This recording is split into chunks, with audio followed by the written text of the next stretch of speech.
Buenos días a todos. Perdonad los minutos de retraso. Bienvenidos a nuestra tradicional jornada del Comité Español del Consejo Mundial de la Energía, este año titulada New EU Political Cycle y que forma parte ya de la serie Energy and Climate Futures que venimos celebrando desde 2017 en este mismo auditorio. Para quien no me conozca, soy Ana Padilla, soy secretaria general del comité y también trabajo en la Secretaría Técnica del Club Español de la Energía. Voy a ser muy breve, pero sí que me gustaría comenzar con unas breves palabras de apoyo y ánimo a todos los afectados por la DANA en Valencia y en otras partes de España y comentaros que a las 12 vamos a tener una pequeña pausa de 1 minuto de silencio en solidaridad y bueno, también siguiendo la convocatoria que se ha lanzado desde organizaciones empresariales como la COE. Y muchas gracias por venir, veo muchas caras conocidas y me alegra mucho. Y bueno, es un evento solo presencial, pero lo grabaremos, estará disponible en nuestro canal de YouTube. Tendremos una parte en inglés y otra en español, pero hay aparatos de traducción para quien lo necesita. Normalmente va a durar 3 horas. Y bueno, tenéis además también disponible en pantalla el hashtag del evento, que es @CECME24 y también un código QR para acceder a la aplicación donde podréis lanzar alguna pregunta a la mesa y también veréis luego que hay alguna pregunta que contestar. Pues no me entretengo más, sí me gustaría dar ya la palabra a los ponentes de la sesión inaugural, invitando a Carmen de Pablo, directora financiera de la Casa de Moeve, a tomar la palabra. Cuando puedas, Carmen.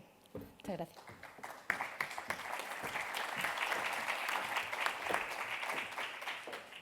Pues muchas gracias y bienvenidos a todos a nuestra torre, que como sabéis ya es Moeve, y sobre todo para este importante evento anual de CECME, que tenemos el honor de organizar con Enerclub, con el Real Instituto Elcano y con EDP.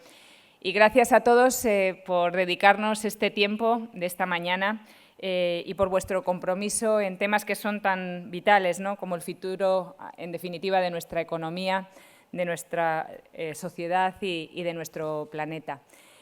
Al final es un privilegio ver a tantos líderes por mi parte y compañeros también y actores clave, ¿no?, en lo que es esta transición energética que todos queremos acometer.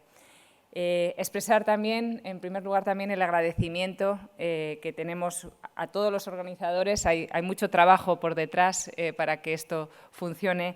Los ponentes, colaboradores, que al final con vuestro esfuerzo, con el esfuerzo de todos, conseguimos sacar este evento. Y este esfuerzo también es una apuesta de futuro que tenemos todos por crear un ámbito energético mucho más justo y más limpio. Y quisiera destacar también el valioso trabajo que tenemos también hecho por CECME, a través también de Enerclub, por todos los años de contribución que tenemos a este nuevo modelo energético que queremos desarrollar.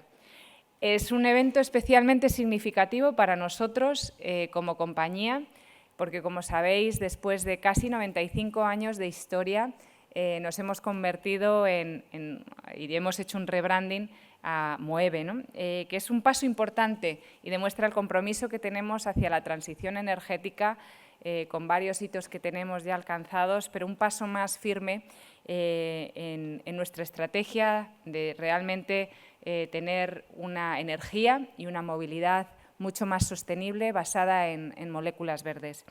Y es un paso, y como insisto, realmente una apuesta que a través de nuestro camino, ¿no?, y del nombre que adoptamos, bueno, pues queremos ser ese referente en la transición para un futuro mejor para todos. La transición energética, yo creo que estaremos todos de acuerdo que es una cuestión global y que no es un reto aislado. Y nosotros también apoyamos, obviamente, todas las acciones de DANA, pero DANA claramente ha sido también un efecto del cambio climático. Y cuando pensamos, estamos en una situación en la que debemos actuar. Es un momento decisivo y tenemos una responsabilidad como empresas y en particular obviamente las energéticas en poder abordar este cambio y donde la colaboración y el diálogo son fundamentales para avanzar hacia un futuro más sostenible. La política energética europea durante el periodo 19 al 24 ha enfrentado grandes desafíos y obviamente estos no se quedan allí. Ha habido cambios geopolíticos que también nos han marcado desde Europa en un ámbito diferente, ¿no? Iniciativas como el Pacto Verde Europeo, Repower EU y el paquete también de Fit for 55 contribuyen a reducir la dependencia energética que tenemos y avanzar hacia la descarbonización que queremos hacer compañías como nosotros dentro de nuestras operaciones y también las de nuestros clientes. Y obviamente todos estos esfuerzos deben darnos la oportunidad de abordar un nuevo ciclo. El legado de la Comisión saliente es sustancial y yo creo que hay que ponerlo también en valor y requiere todavía un desarrollo legislativo y reglamentario muy importante tanto a nivel europeo como de los Estados miembros.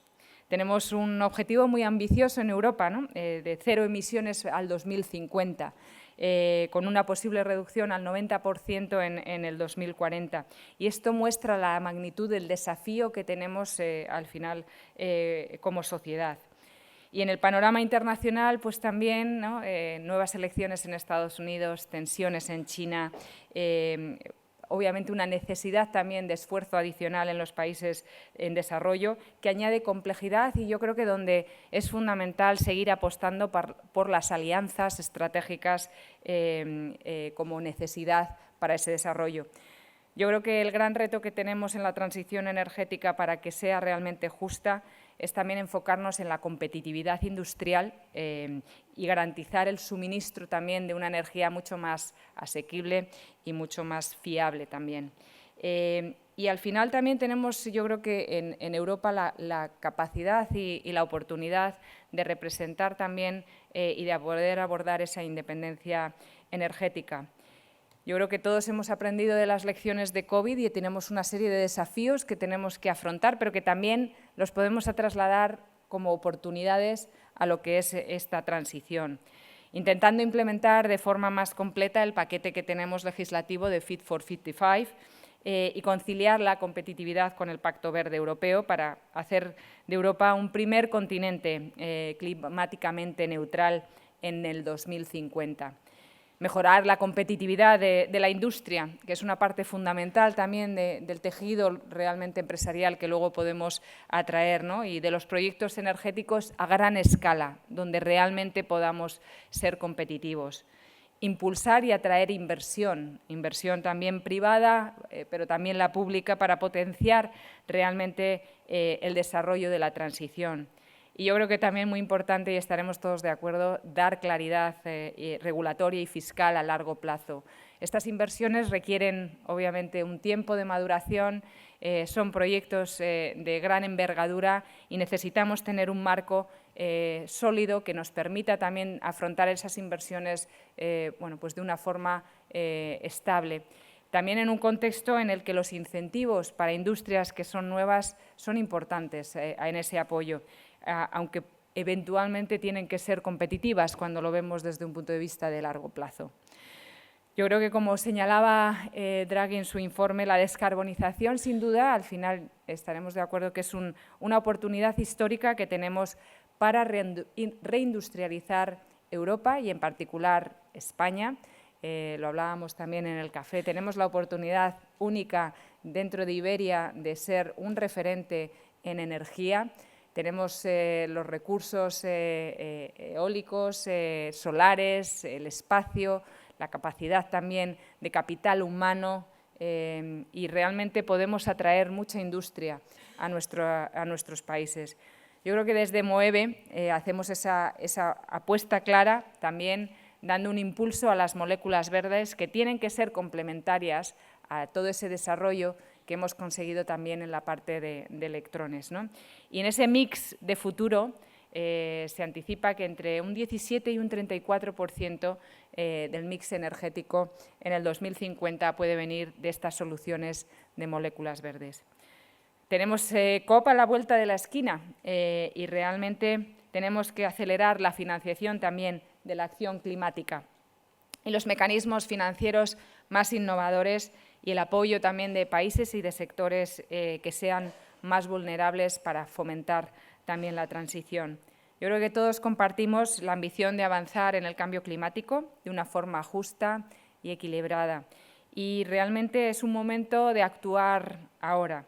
Yo creo que estaremos todos de acuerdo, este año 2024 seguramente sea el año más caluroso cuando miramos hacia atrás, históricamente, lo vemos en las temperaturas de los océanos y también del aire, pero seguramente también el más frío en el que estamos abordando cuando miramos hacia adelante si no tomamos acción.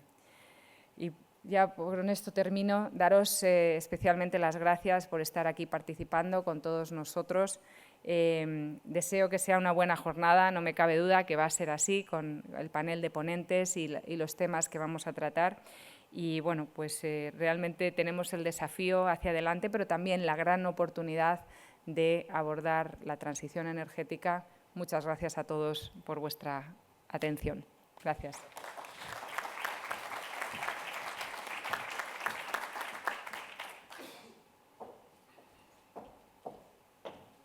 Turno ahora de José Juan Ruiz, presidente del Real Instituto Elcano, por favor.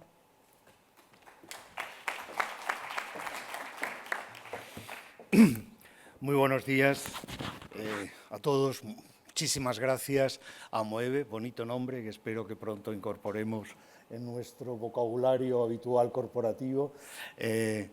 Muchas gracias al apoyo de los socios del Real Instituto Elcano, los patronos que están mayoritariamente apoyando estas jornadas y, por supuesto, muchas gracias al Círculo, al Consejo de Energía, por organizarnos e invitarnos por cuarto año consecutivo a estar aquí esta mañana compartiendo reflexiones. Va a ser una mañana importante, va a ser una mañana en la que vamos a tratar de temas muy decisivos para el futuro de nuestras sociedades. Así que déjenme que les ponga un marco un poco más macro a esas reflexiones sectoriales que seguro que van a ir surgiendo a lo largo del día. Promise made, promise supported. Han sido probablemente las palabras que más me han hecho reflexionar esta semana. Las palabras pronunciadas por Trump, en la que dijo, las promesas hechas las vamos a cumplir. Porque independientemente del grado de credibilidad que uno le dé a esas palabras, lo que está claro, dada el contenido de las promesas que se han hecho a lo largo de la campaña electoral americana de los últimos días, lo que significa es que, lo queramos o no, el mundo ha entrado en una nueva etapa. Y una nueva etapa en la que hay que replantearse muchas de las estrategias que teníamos, cuál es la optimización de las sendas que nos van a permitir cumplir los objetivos intermedios que teníamos los europeos, el mundo, y esto necesita una reevaluación en el momento en el que el líder del país más poderoso de la Tierra pues va a tener una acumulación de poderes como la que tiene y va a hacer, o es capaz de poder hacer verdad esa promesa que hizo de promise made, promise kept. Es algo que sería muy bueno en base al realismo y a la racionalidad con la que tendríamos que enfrentarnos, tener muy en cuenta de ahora hacia el futuro. Hay una segunda frase que no es de esta semana, es el quinto párrafo del informe Draghi. El informe Draghi al que ya se ha hecho referencia aquí mis compañeros y que seguro que va a salir muchas veces a lo largo del día. En su quinto párrafo dice, nuestro modelo ha sido golpeado y se ha movido por una serie de acontecimientos. Tenemos que repensar y tenemos que actuar. Y yo creo que cuando uno junta la urgencia y esa idea de una nueva era con una guía para actuar como la que tiene el informe Draghi, creo que nos aparece lo que realmente hoy todos tenemos. necesitamos pensarnos muy bien qué es lo que hay que hacer y hay muy poco tiempo para hacerlo. Como Carmen ha mencionado, esto no es tiempo para seguir dándole vueltas a los temas, es tiempo para actuar.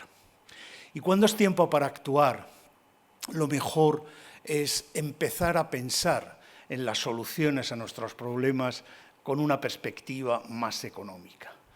He mantenido durante estos últimos años que la geopolítica le había dado una OPA hostil a la economía. Y he mantenido que las narrativas se habían impuesto a los análisis. Creo que es el momento de volver a los datos que matan a los relatos. Es el momento de volver a la vista, a los análisis realmente independientes, basados en datos y en evidencia, para ver cuáles son las estrategias que tenemos que tomar. Y si uno adopta esta postura y mira hacia atrás, hacia la historia, lo que verá es que el bienestar de las sociedades en todos los momentos del tiempo ha estado determinado o fuertemente condicionado por dos fuerzas: la energía que usa y la tecnología que usa. Esas son las dos grandes revoluciones que tenemos delante de nosotros. Tenemos un plan, aquí se ha expuesto, tenemos un nuevo ciclo político en Europa, tenemos una guía de actuaciones más integral, como es el informe Draghi, el informe Letta. No creo que podamos perder esta oportunidad. Si perdemos la oportunidad de actuar para descarbonizar y para hacer nuestras economías más competitivas y más inclusivas, el sueño europeo no solo va a estar golpeado, sino que probablemente va a tener una fase de complejidad y de volatilidad por shocks externos, pero también por shocks internos que deberíamos de tener en cuenta. El cambio climático, la transformación, la descarbonización de la economía no es un tema de narrativa, es un tema existencial y una fuente de crecimiento para Europa y para el mundo. Necesitamos pensarlo en estos términos, necesitamos pensarlo que probablemente es la mejor inversión con la mayor tasa de rentabilidad privada y social que tenemos frente a nosotros. Y no se puede perder la oportunidad. Hay que ofrecer marcos jurídicos estables, los incentivos adecuados para podernos mover. Y probablemente hay que dejar de ser tan pesimista frente al futuro del mundo. Es verdad que vamos a tener un futuro muy incierto, con muchos temas a los que afrontar, con mucha necesidad de que seamos flexibles para ajustarnos.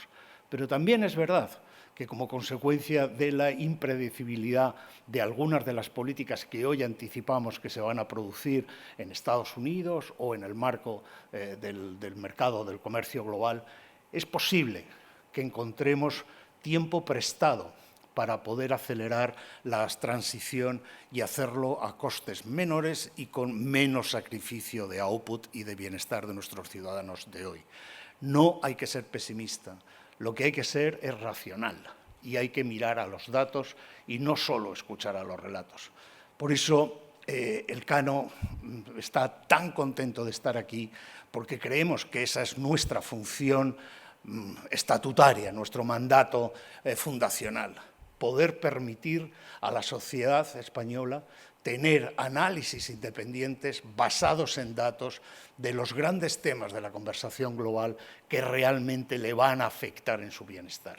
Esta independencia, estos análisis basados en evidencias, esta posibilidad de ofrecer al debate público, político, social, alternativas para poder hacer las cosas que tenemos que hacer es nuestra función y estamos súper orgullosos y súper contentos de que ustedes se acuerden cada año de nosotros, nos inviten a estar aquí y podamos participar en estos debates. Es muy importante ver los temas con racionalidad, con datos y con análisis, porque nuestro futuro, el futuro de nuestros hijos y de nuestros nietos, el futuro del planeta, depende de que no sigamos dándole vueltas, sino que hagamos las cosas que sabemos que tenemos que hacer.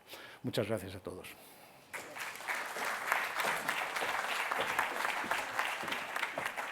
Muchas gracias. Es el turno ahora de Pedro Vasconcelos, presidente del Comité Español del WEC y también vicepresidente segundo del Club. Pedro, muchas gracias. Buenos días a todos.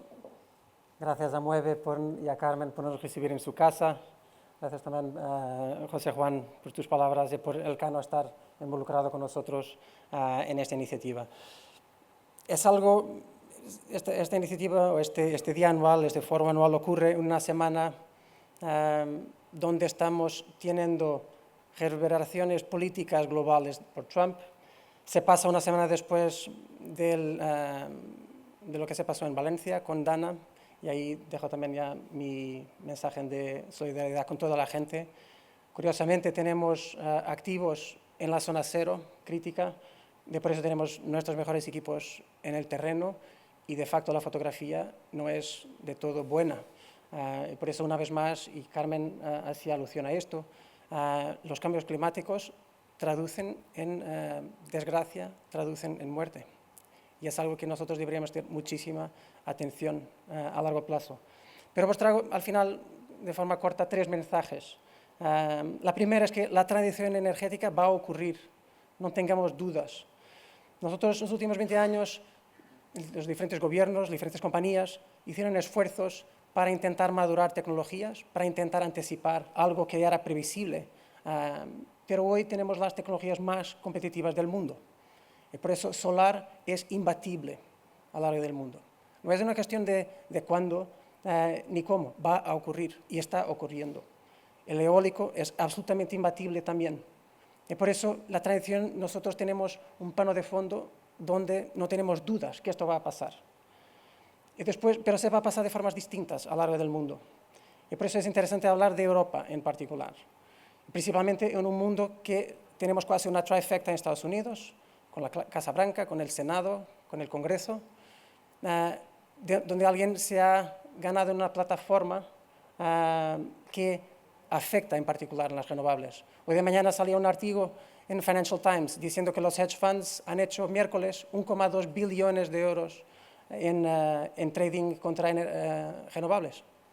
Y por eso tenemos esta presión de corto plazo, donde hedge funds están shortando, comprando corto renovables para que ganen con sus pérdidas. Claro que tienen que salir, porque a largo plazo esto no es una apuesta concreta, pero nos muestra la volatilidad que estamos viviendo en este momento.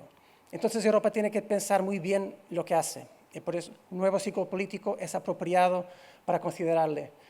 Y Europa tiene que entender cómo utilizar su escala contra la escala que Estados Unidos tiene, contra la dinámica que China tiene.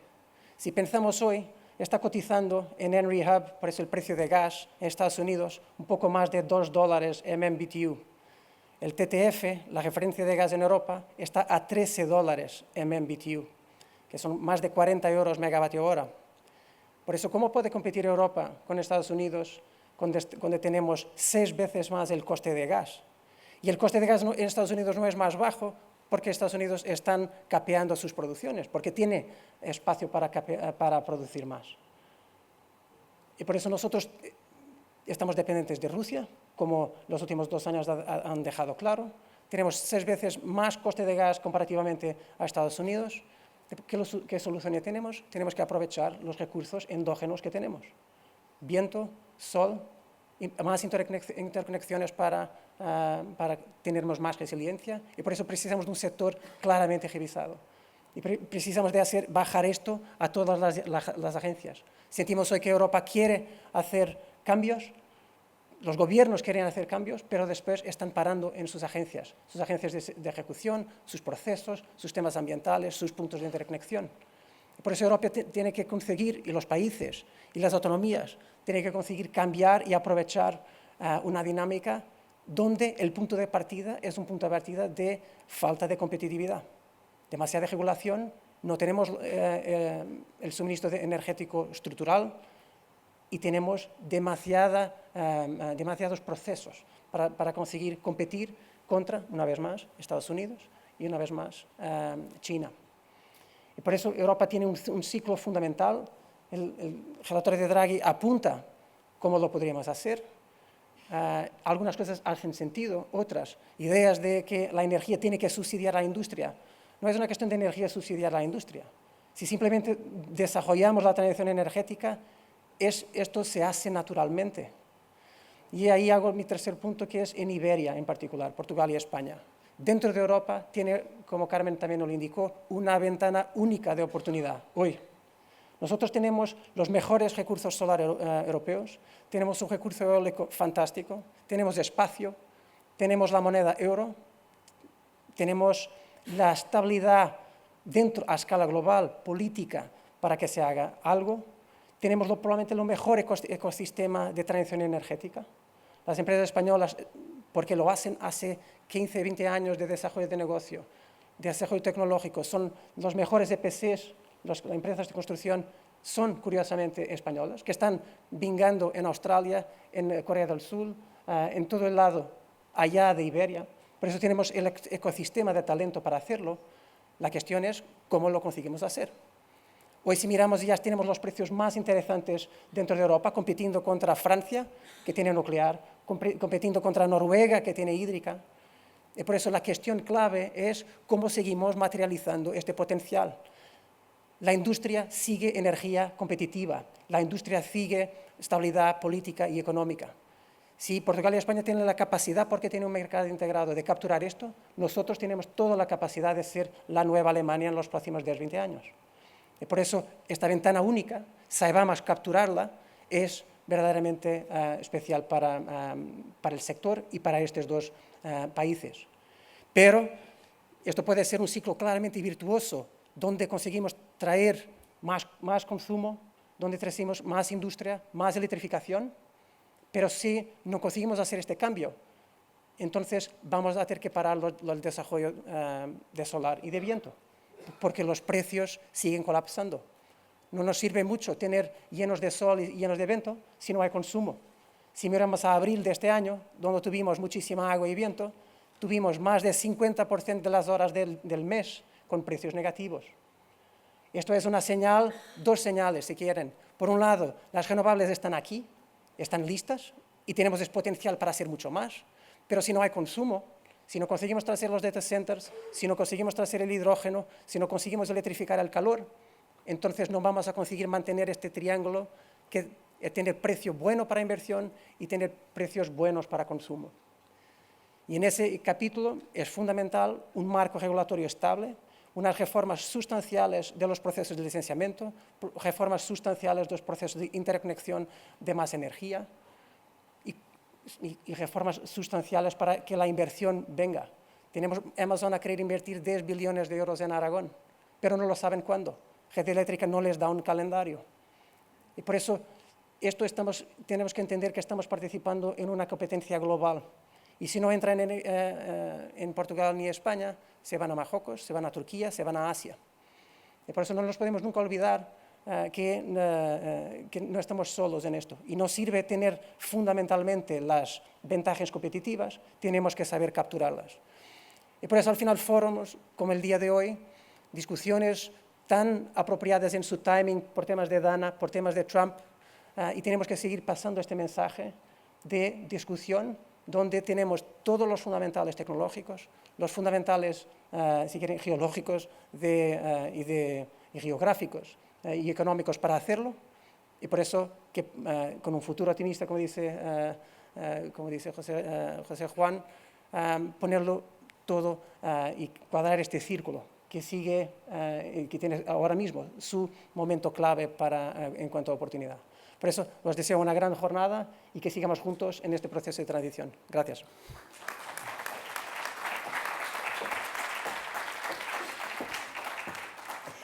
Muchas gracias a vosotros, Carmen, José Juan, Pedro. Damos paso, si está todo listo, a la siguiente sesión.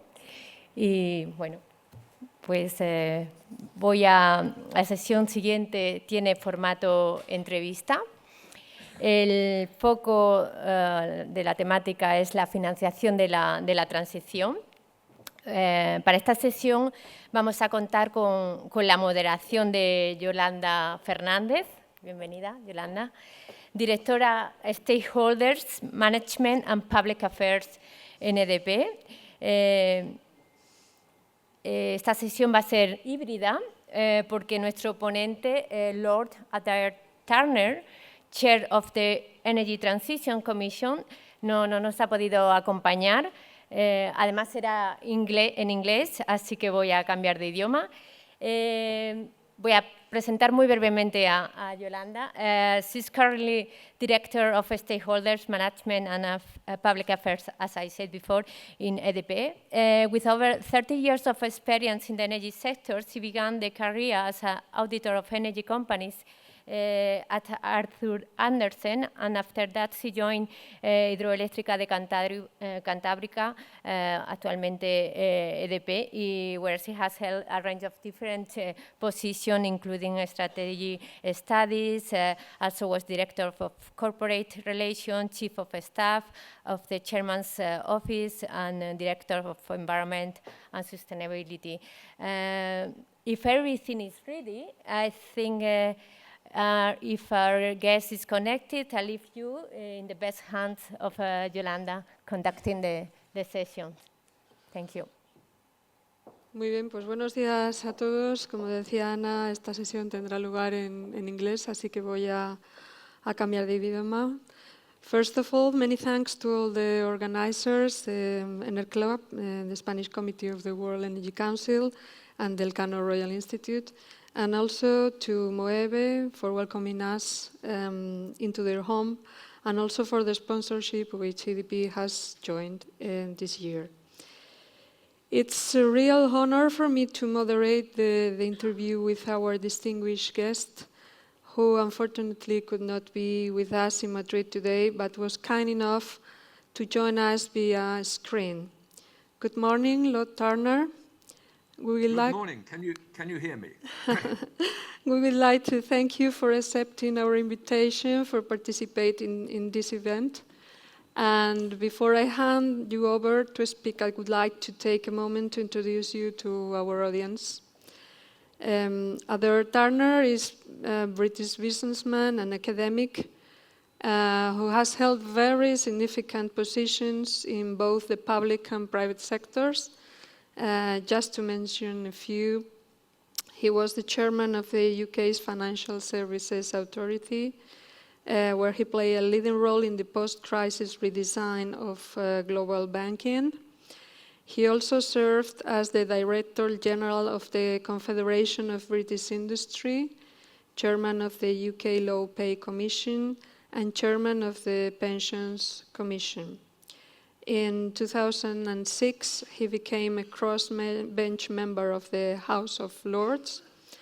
And in the business world, Lord Turner worked at McKinsey & Co., was vice chairman of Merrill Lynch Europe, and served as non-executive director for several companies, including Standard Chartered plc.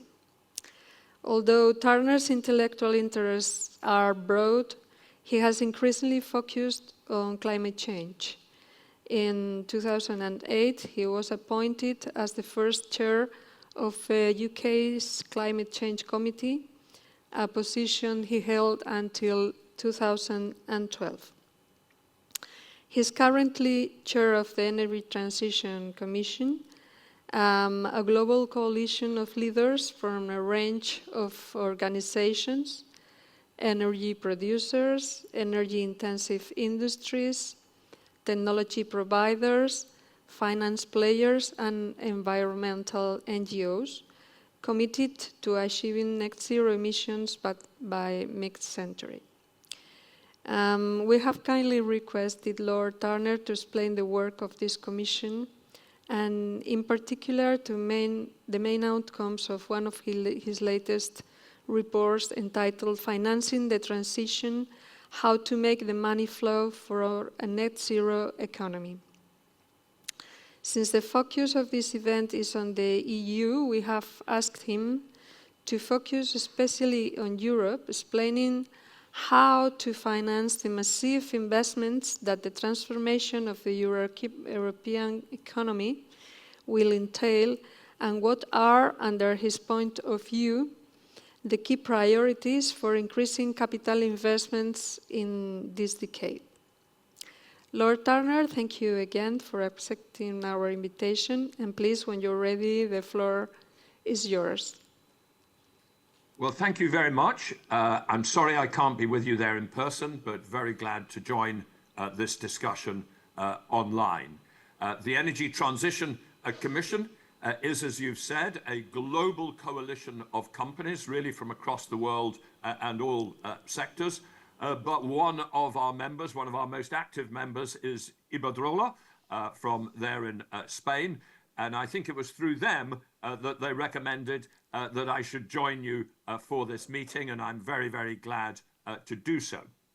You've asked me to talk about the recent work that we have been doing in relation to financing the transition to a net zero scenario. And I'd like to do that by beginning at the global level and then coming down to the European level. If we could have the next slide, please. We have recently issued, ahead of COP29 in Baku next week, a document called NDCs, NCQG, and Financing the Transition, Unlocking Flows for a Net Zero Future. And of course, you may see there that there are two acronyms, which you may not necessarily know what they are. NDCs are nationally determined contributions, part of the Paris climate process. NCQG means New Collective Quantified Goal. And it is going to be extensively debated about Baku. And it's really about trying to identify how much climate finance should flow from the rich developed world to the developing. And there's going to be a very big debate about that at Baku. And I fear it's going to be a very confused debate because people often muddle up about 3 or 4 different things. There is investment that we require to actually build a zero carbon economy, actual capital investment.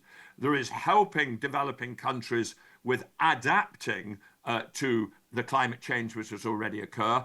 And there is loss and damage.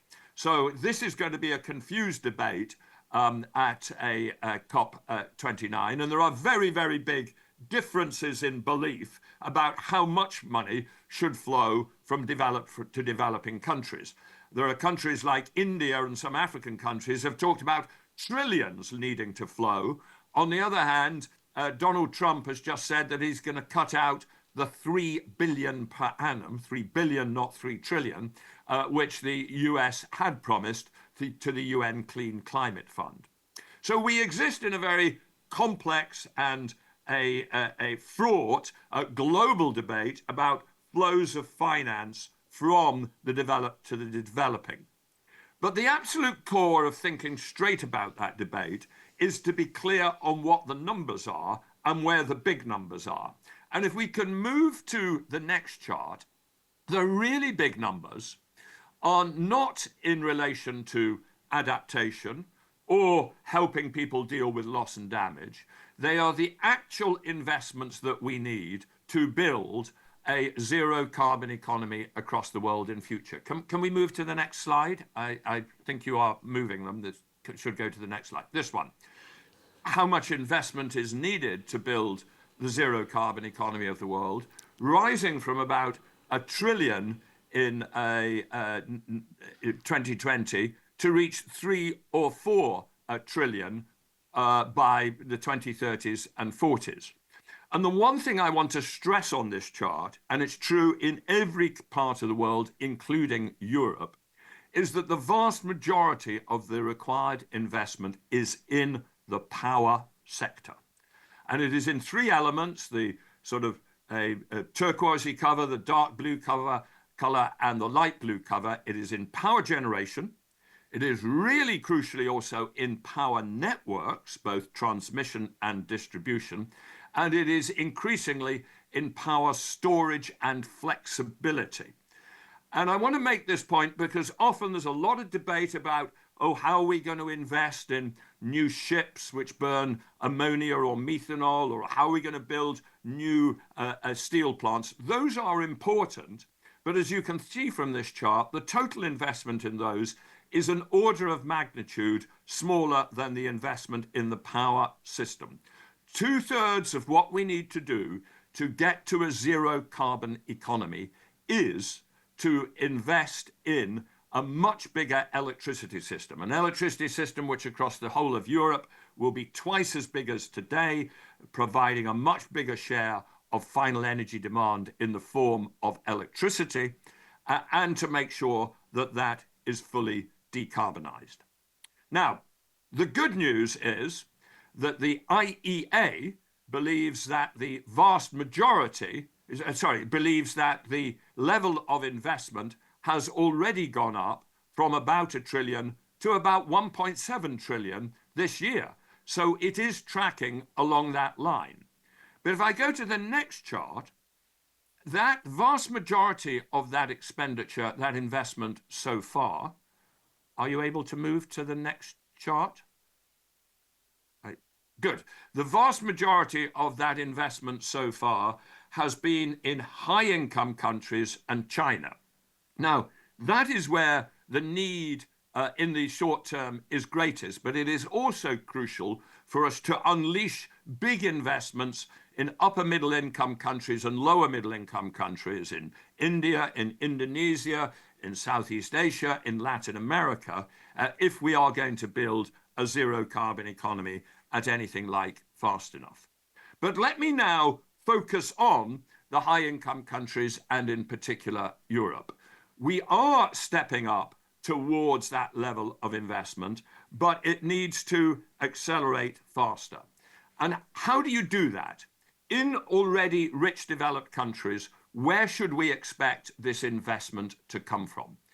The crucial point I want to make is that the vast majority of the investment in Europe, as elsewhere in rich developed countries, will come from the private sector and will flow as long as we get other aspects of policy right. The aspects of policy should include, for instance, clear policies to drive the electrification of road transport, provided it is clear that the internal combustion engines will eventually be banned by 2035.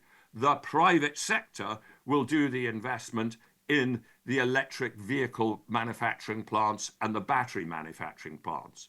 But if I focus on the power sector, the crucial issue is clear power market design. It is clear strategic visions from the government of how rapidly power sectors are going to have to decarbonize. And it is clear structures of auctions for renewable energy, to make sure that some renewable energy can be developed on the basis of fixed price contracts rather than floating rate risk, but also increasingly well-designed power markets that ensure we are investing in, for instance, battery and other forms of storage alongside the generation. We also need, crucially, to ensure that real economy barriers like planning and permitting systems are reformed in order to make sure that we can build the generation, the transmission lines fast enough. But provided that is the case, the vast majority of the funding in rich developed countries like the whole of Europe will come from the private sector. But there is a role also, and Mario Draghi has talked about this in his recent report for the European Commission, there is also a role for public money, public infrastructure banks such as the European Investment Bank. And that role should be focused on the things that the private sector won't initially do. Things like first of a kind developments of new industrial plant, or first of a kind developments of new forms of long duration storage. But let me finish there. The crucial message is the absolute core within debates about global finance is the figures on this page. It's not loss and damage. It's not the idea that we pay reparations. It's how we get this investment done. In rich developed countries, the vast majority of this investment will come from the private sector rather than public, but there is a crucial role for public sector investment bank, infrastructure banks or balance sheets, alongside the most crucial thing, which is to have the structure of the real economy policies correctly designed to create the incentives for private investment. Let me finish there and take whatever questions you have. Thank you. Okay, just one question, I think, regarding financing all these investments, and taking into account that this Monday in Baku will start the next COP29.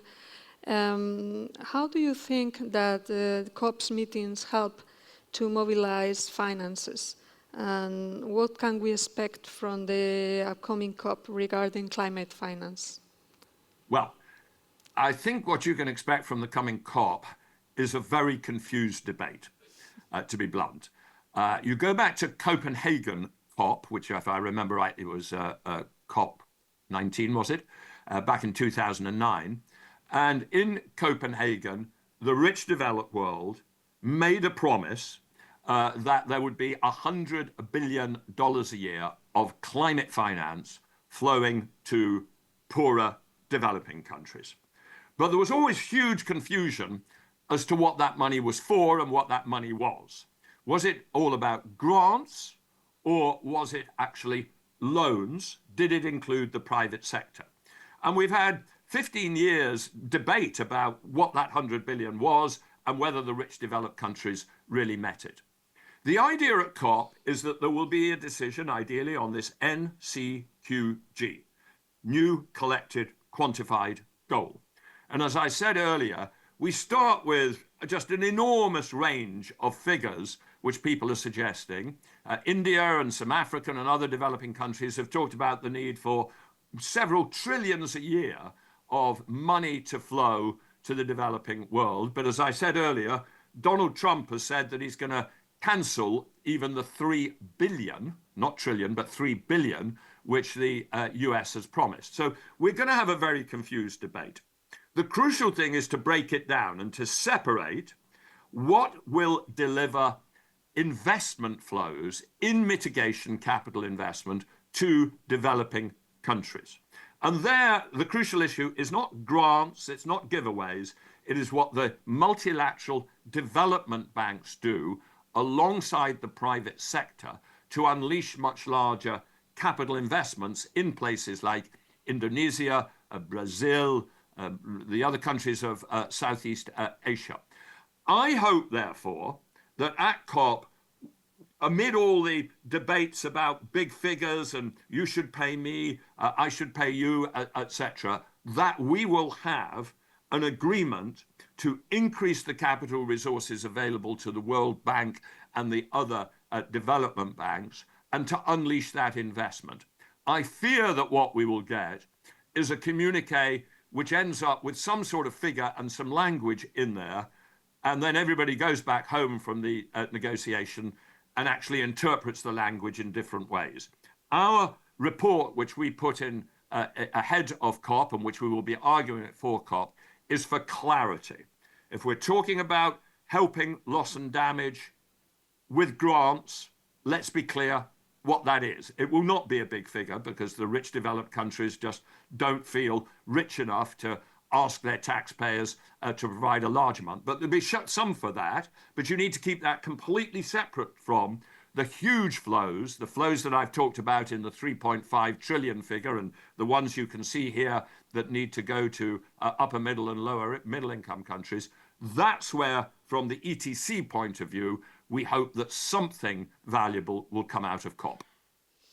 Okay, I think we are running out of time, so we are not going to have time for more questions. So thank you very much, Lord Turner, for joining us today and sharing such interesting insights. And I hand over to Anna to go on with the session. Thank you very much. Muchas gracias, Yolanda. We continue in English. The next session is going to be also the roundtable in English.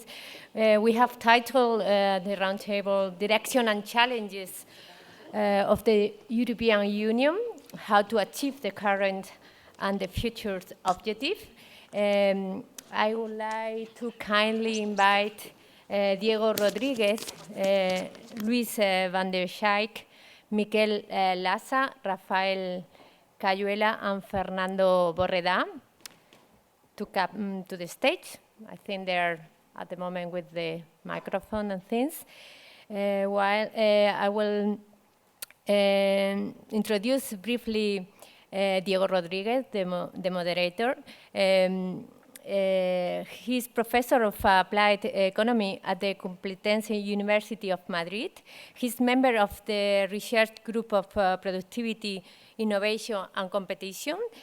He's also research associate at FEDEA, the Foundation for Studies in Applied Economies, where he's in charge of the area of energy, environment, and digitalization. He was also member of the board of the National Commission of Market and Competition and a member of Commission of Experts on Energy Transition Scenarios. Also remember you that there is at the end opportunity to make questions to the speakers using the application Slido. You had the code not now at the screen, but maybe later on, also on the piece of paper that hostess have with them, or at the entrance, you can scan the code and there send question. If there is time left at the end, we will address these questions to the speaker.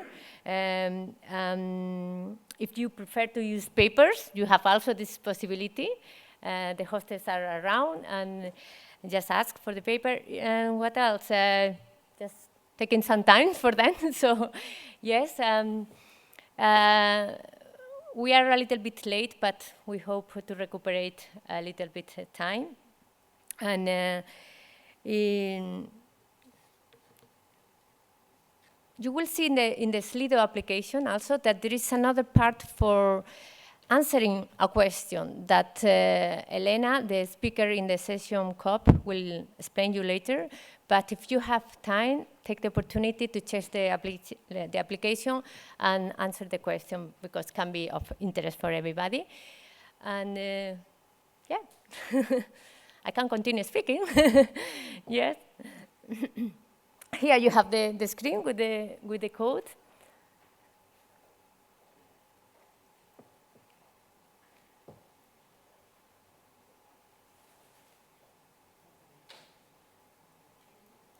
Diego, maybe if you want, you can start introducing the speakers. Okay, yes? perfect. You so want, we advance a little bit. That is, I think, a good moment while they're ready. It's a little bit strange because some of them are there, Yeah, but okay, it's not a problem. You can introduce because it takes time to get. Okay. Thank you. So, in any case, good morning, everyone, and welcome to the roundtable on direction and challenges of the European Union, how to achieve the EU's current and future objectives. So, I think the title is enough representative of the aim of this roundtable, which is to identify and to discuss the multiple challenges that facing EU energy and climate policies in the next European political institutional cycle, and how to coherently reconcile those climate objectives with other challenges such as improvements in competitiveness or maintaining our security of supply, among others. So I don't want to spend too much time on this introduction because we are a little bit late with the schedule. So let me introduce you to the protagonists of this session, who are, of course, the speakers. I'm going to change because I was going to start with Luis, but I changed. First, Mikel Lassa. Mikel is CEO of EIT InnoEnergy Iberia. Mikel is a mechanical engineer with a PhD from the Otto von Guericke University in Germany. Mikel has also extensive experience in bridging research, business, and education within the renewable industry sector. Actually, before joining InnoEnergy, he was head of the wind turbine technology division of a Spanish engineering company, and head of analysis and design of wind turbines at the Spanish National Center of Renewable Energy. So thank you for being here, Mikel. Second, Luis Van Schaik. Luis is PhD in political science from the KU Leuven. She's head of Unit EU and Global Affairs at Klingendal. It's a Dutch think tank and academy of international relations, where she's also a senior research fellow. Luis has extensively analyzed the EU's diplomatic performance in various fields, including climate change and energy, areas in which he has published extensively. She is also a member of several committees on conservation of nature, international affairs, and others. Welcome, Luis, too. Third, Rafael Cayuela. Rafael is an economist, master in economics from the College of Europe, MBA from Northwoods University in the US. Rafael is chief economist and MA chief strategy at Dow Corporate. He's also a member of the board of the World Energy Council Studies Committee. He also collaborates with other institutions, many other institutions, such as the United Nations Environment Program, and also serve as those representatives at different committees, forums on sustainability at the European Chemical Industrial Group. So welcome, Fernando. And finally, Fernando Borreda. I'm going to move. Fernando Borreda is an industrial policy officer on strategic autonomy at the Spanish Ministry of Industry and Tourism. He's working actually now as an advisor in the cabinet of the Secretary of State of Industry. Fernando is Lieutenant Colonel of the Spanish Army, and he holds Master in Security, Peace and Defense Studies and a PhD in International Relations. He's an expert in disarmament and non-proliferation issues. He was actually inspector for the Organization for the Prohibition of Chemical Weapons for several years, and currently is Secretary General of the National Authority for the Prohibition of Chemical Weapons in Spain.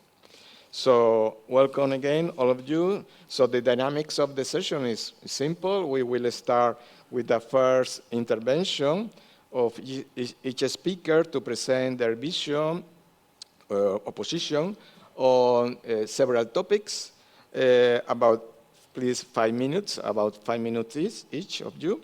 Later, we will introduce some questions for the dialogue.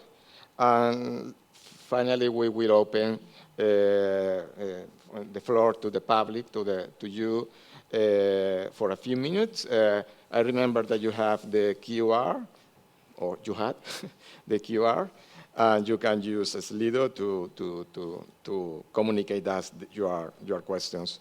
So, Luis, we start with you. Mm-hmm. So, as I said, you are an expert in international relations, a dimension, or with several dimensions, actually, that are critical in the transition period, in the ecological transition, energy security, technological competition. So what are your initial thoughts on these areas? Mm-hmm.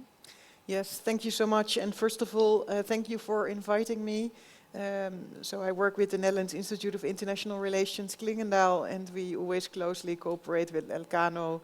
And I think it's great to be here again in Madrid and to hear also the Spanish perspectives on these issues, especially because you will also have most likely the Vice President in the European Commission, Teresa Ribera, and of course if she is in the European Commission, she is supposed to serve the European interest, but she will bring, of course, also her Spanish experience, and she will closely cooperate with the Dutchman Wopke Hoekstra, who will be the climate commissioner, and also others like Stefan Sejourné, Christensen, Sikala, and Callas.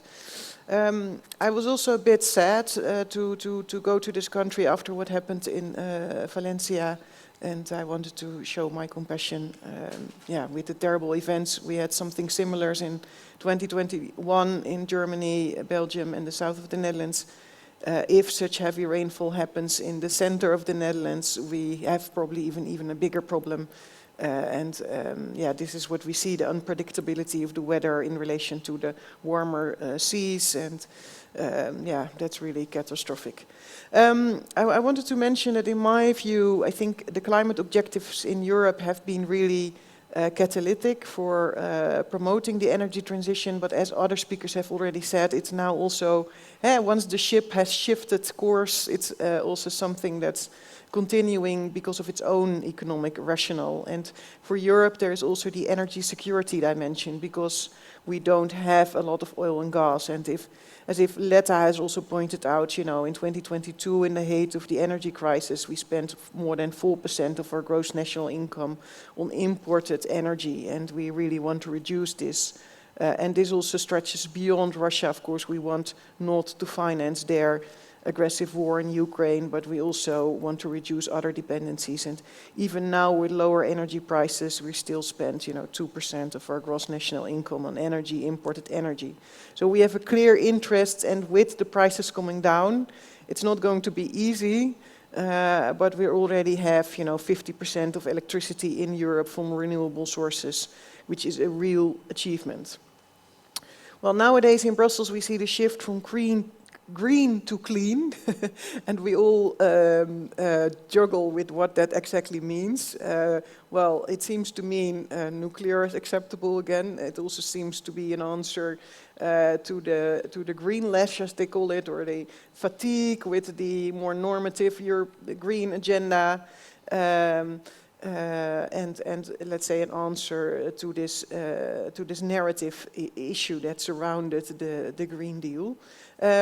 But now, of course, what really matters is what are we going to do? What are we going to include in this clean industrial deal that's coming up? And how are we also going to address the energy transition and the reducing emissions in sectors like agriculture, but also defense and international transport? And in that regard, I think we really see an enhanced green tech competition with China and the US. So in my view, China has a bit a similar political economy situation as Europe, that it doesn't have a lot of fossil fuels, so it has an interest from a strategic autonomy perspective to generate its own renewables. Well, it has invested a lot in that. The US was catching up with the Inflation Reduction Act. Well, and let's see what's going to happen with that, with Trump. Some people say, well, it's mainly going to Republican states, and Elon Musk is Trump's biggest friend, so probably it will stay there. Others will say, well, maybe not. For Europe, it means difficult choices like, are we going to buy European in the energy transition era? If we merge an industrial policy with a green policy, and also internationally, are we going to keep up with CBAM if Trump probably is not going to like it? And that's also linked to, let's say, our friends in the rest of the world. We see that BRICS plus anti-Western sentiments are, of course, on the rise. So on the one hand, we have an interest in not only us buying less fossil fuels, but also the rest of the world.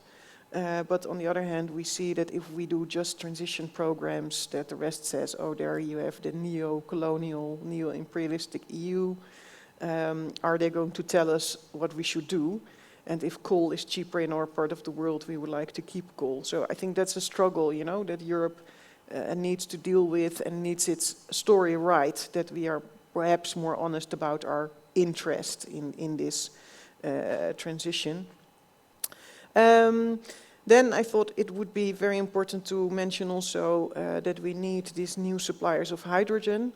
But of course, a key question then is, are the places where this hydrogen and ammonia is going to be produced also going to be the places where our industry will relocate to? Because maybe the transport of hydrogen is difficult. And I think you being so close to Morocco with the fertilizer industry, this might be a real issue.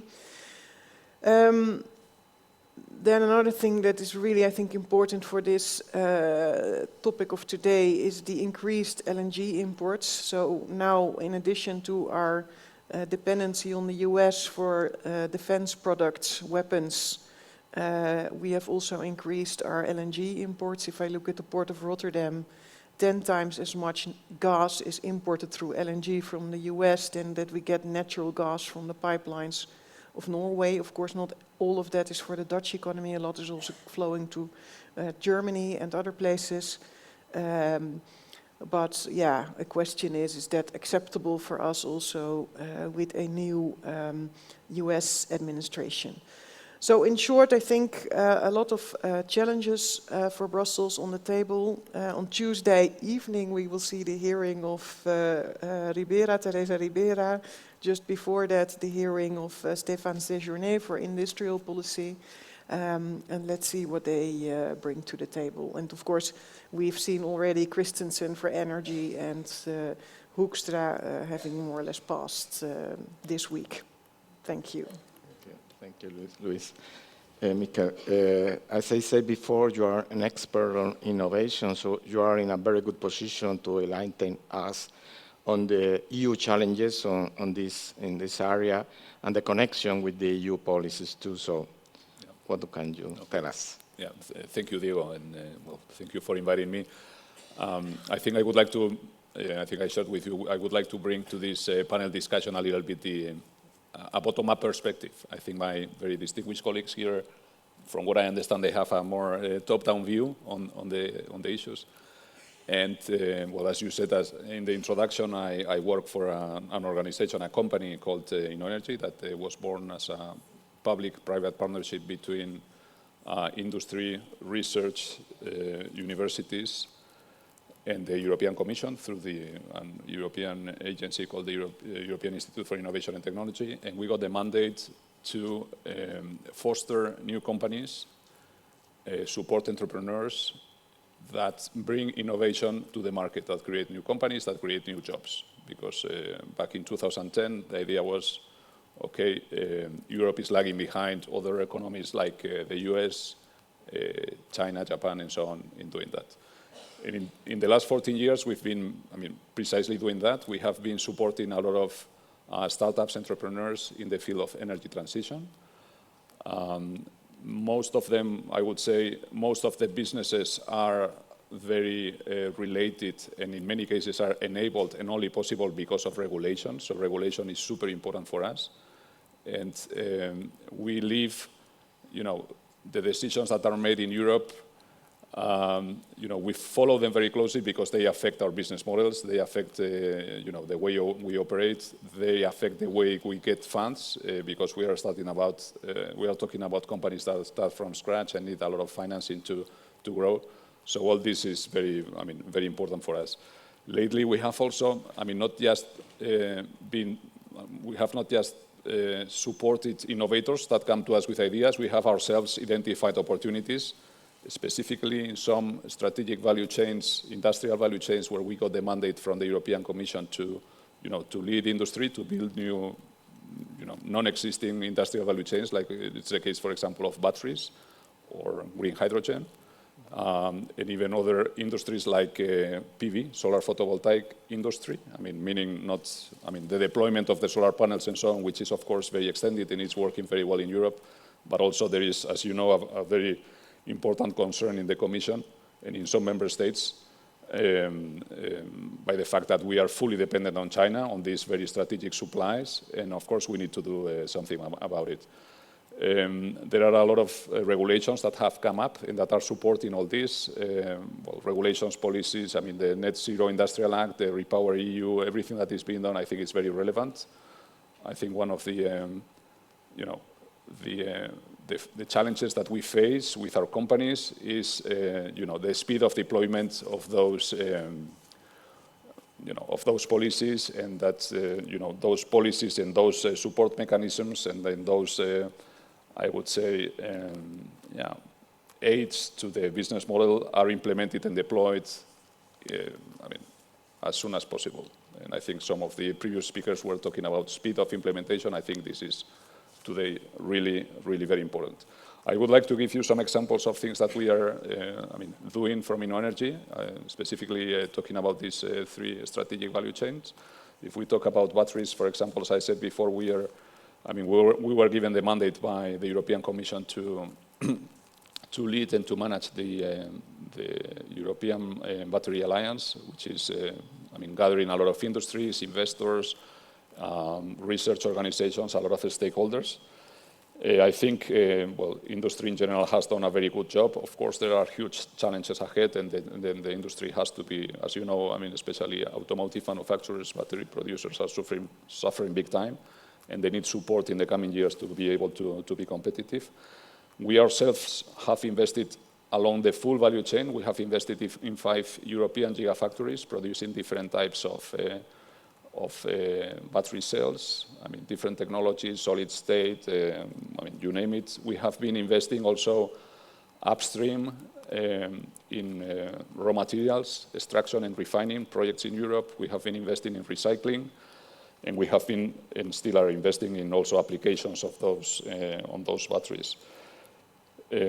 We like to have, a view on the full industrial value chain, and in the case of the batteries, we have identified that the weakest link in the value chain is nowadays the raw materials part.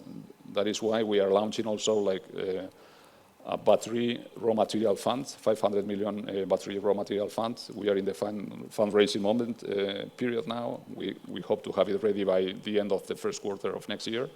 And the aim of this fund is to invest, in raw material extraction and refining projects, mainly in Europe, but also in some, friend countries from Europe, from which we would be able to also to source these very important raw materials for our economy. And what we are seeing specifically in this area is that companies need support at the beginning, when they are doing the feasibility studies. And then when the project is feasible and so on, there are many players that are willing to put money on the table and to make the project fly and extend. In the photovoltaics value chain, we are doing something similar. We are also supporting industry, having a lot of discussions with industry about which are the measures that Europe has to implement to reshore an industry that was already present in Europe. We were, world leaders until, I would say, 2010, probably. But then, everything was, we abandoned. We preferred to buy cheap, and we didn't support local industry. The result of that is, of course, we benefited from very cheap solar PV panels, but all the nascent industry that was developing in Europe at that time was completely destroyed. Now we are realizing that probably that was a problem, and of course solving that problem is it's not easy. So we are working together with again with all stakeholders. We have identified like 35 measures that have to be implemented. We are starting with the low-hanging fruits. Some of them are related to investment, some of them are related to training and education, getting the capabilities, industrial capabilities to make this happen. Some of them are related to policy. We are creating also a working group with different member states, because at the end it's about, the European policies are nice, we need them of course, but then it's about deployment and implementation also in the member states. So, and we are also, again, ourselves investing in projects. We have invested in a 5 gigawatt project in France to produce solar PV panels and cells, and we are also launching we are now fundraising for a project to produce ingots and wafers in Europe, which analyzing the strategic value chain is the weakest link. And don't want to bore you also with more examples, but also, working on decarbonization of hard-to-abate industries. We are investing also in projects that are going for low-carbon steel and low-carbon iron. We are investing in low-carbon fertilizers and in ESAF.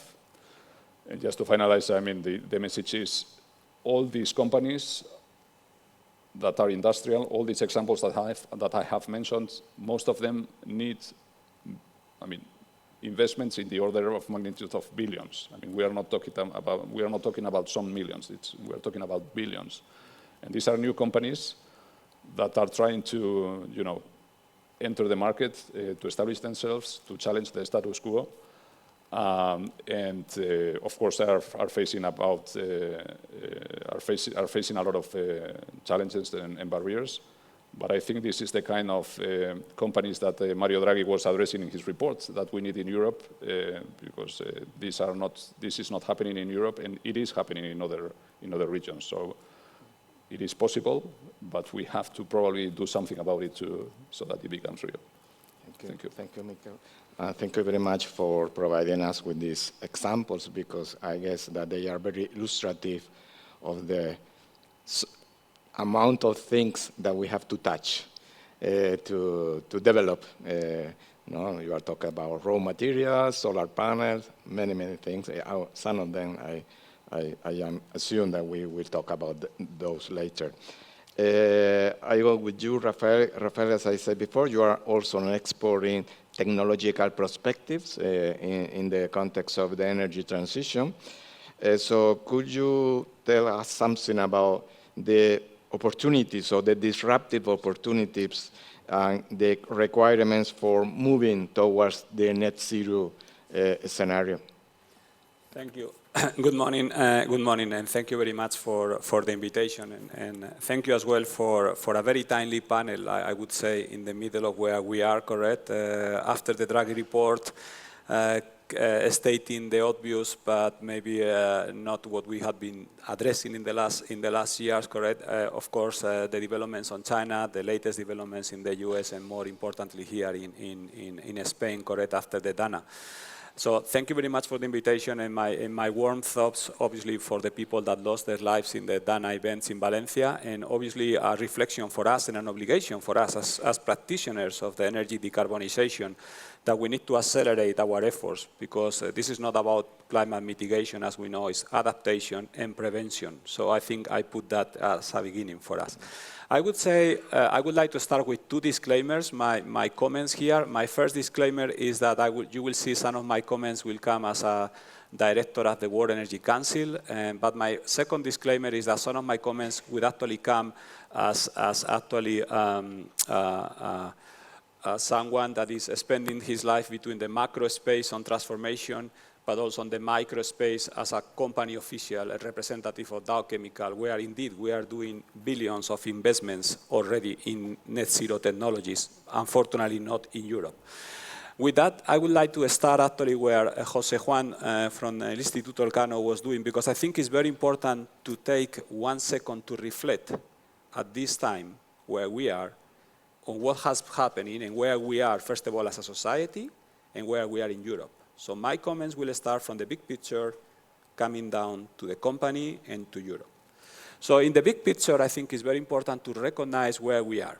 And I think it's overwhelming, correct, when you think where we are. We just came from COVID. We are in the middle still of coming out from the second largest recession after the Great Depression. And now we are confronted with climate change, biodiversity losses, and of course, as the World Economic Forum was calling the fourth industrial revolution, digital revolution, that I prefer to call sustainable, digital, and social. So if we feel concerned, we should. But I don't want to be negative, because I believe actually that we should be optimistic. And when you look at all these waves of transformation, what it means is something that I think is the first starting point. The first starting point for our assumptions on decarbonization or any discussion that we have today is that all these waves are basically implying a bigger wave. It's a wave of innovation and transformation. So we should start by acknowledging that the systems of today, the international order of today, the models of today of economic growth, and many of the things are not suitable for purpose. We are indeed in the fourth industrial revolution. We are, if you want, already at war. But the world of the 1924 is not the world of the 1924, is not the one of the 2024. We are in war at 3 levels. We are in war with nature. Humans are in war in nature, as we see with climate change and biodiversity. We are already in war, and we are going to be in war with digital living technologies, computational technology, AI, and robots, that, by the way, they are already going to happen very soon. And we are already in a fragmented world that is the result of the world of basically a fragmented world that is not only happening at the global level, it's already happening within our own nations. Income inequality at the global level is triggering nationalism and populism and fragmentation globally, but also internally. Why do I say all that? I say all that because when you look at the sustainable revolution, that, by the way, is indeed the biggest opportunity of human. It's not only a moral obligation, correct, it's a technological issue, it's an economical issue, and we need to address this as soon as possible. After all, the UN IPCC report was basically saying something that I think we should start in any discussion. The UN IPCC report 16 was basically stating something that, in my mind, is massive. It was basically saying humanity in planet Earth is in red code. This is huge. This is like when you go to your doctor, correct, and your doctor is telling you you have a heart attack, or you have a cancer, terminal cancer. And let's think, how do we behave ourselves when we are confronted with such a kind of reality? Do we go in incremental terms, 50% by 2030? So should I still go for a cigarette next weekend? I said, okay, I have a heart attack. Can I still have a cigarette next weekend? Can I still go for half a marathon next weekend? Because I feel okay, correct? But you have a cancer. Or do we go for 100%? As soon as possible. Why do I say that? I think because most of the policies that we have today are basically not acknowledging the current context. We are not reflecting enough on the context. And the context of transformation is very important because we should actually rethink, and this is the time, the whole system that we have today. And we have the license for operate to that. The Draghi report is already alluding to some of these things. My question is, what are we going to do with some of these things? We see article number 20 of the Draghi report is basically saying, you should move energy prices and electricity prices at a competitive level as soon as possible. Okay? How do we do that? So I think, and starting with this, because I think it's very important to see the framework. So the framework is alluding for massive amount of transformation. We are in a situation of challenging the status quo at the global level. When I go into Europe, Europe is equally ill, as we saw from the Draghi report. We are facing a slow agony, and this is true. And we are going to face a slow agony until we don't tackle fundamental things that they are basically the competitiveness. There is no sustainability without competitiveness.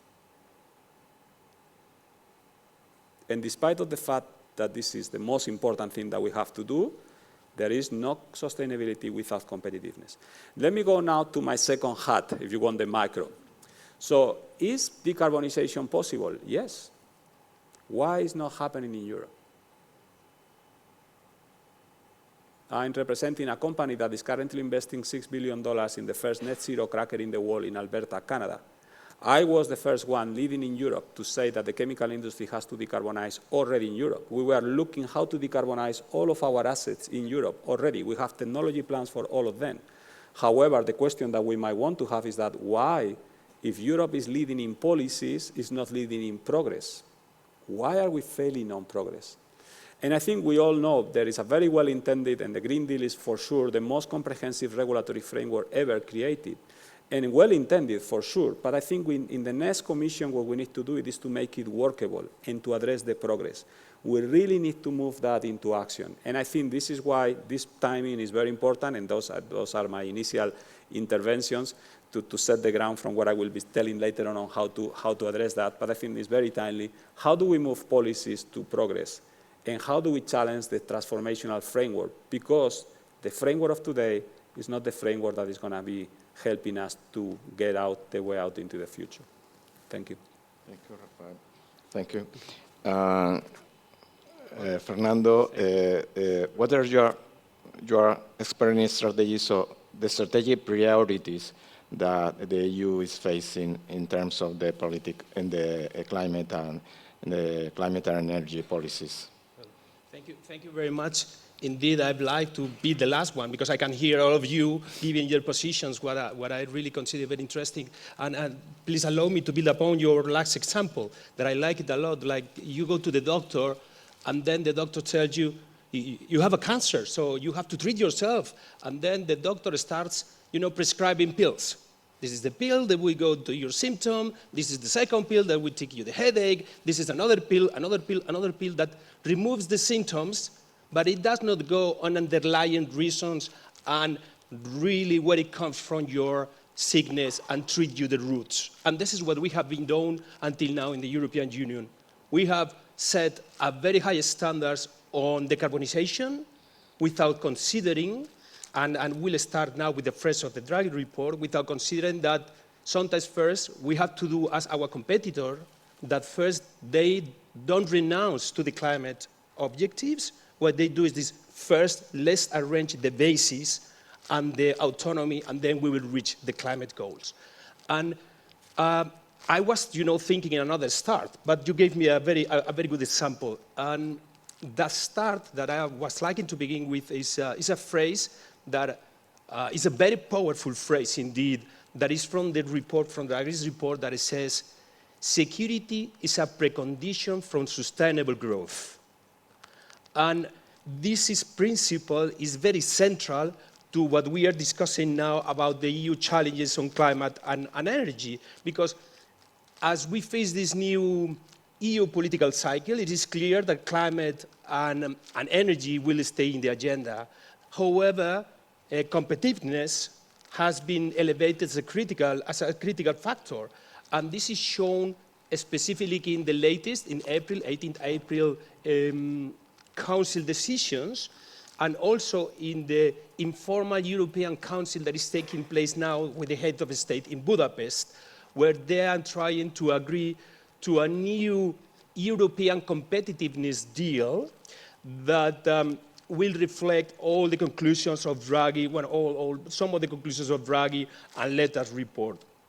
And in this context, I would like to highlight three main areas that are basic strategic mandates for secure supply and strategic autonomy. The first one I would say is energy sovereignty. The second one is industry as a pillar for strategic autonomy. And the third one will be financial support and policy coherence. So the first one in energy sovereignty, some has been pointed here, building a decarbonized and competitive energy system is essential for the EU's security and strategic autonomy. For this end, and I appreciate Michael's inputs because they give an example, we must accelerate the transformation of our energy systems. That means we have to invest in elements like cross-border electricity grids, energy storage, interconnection.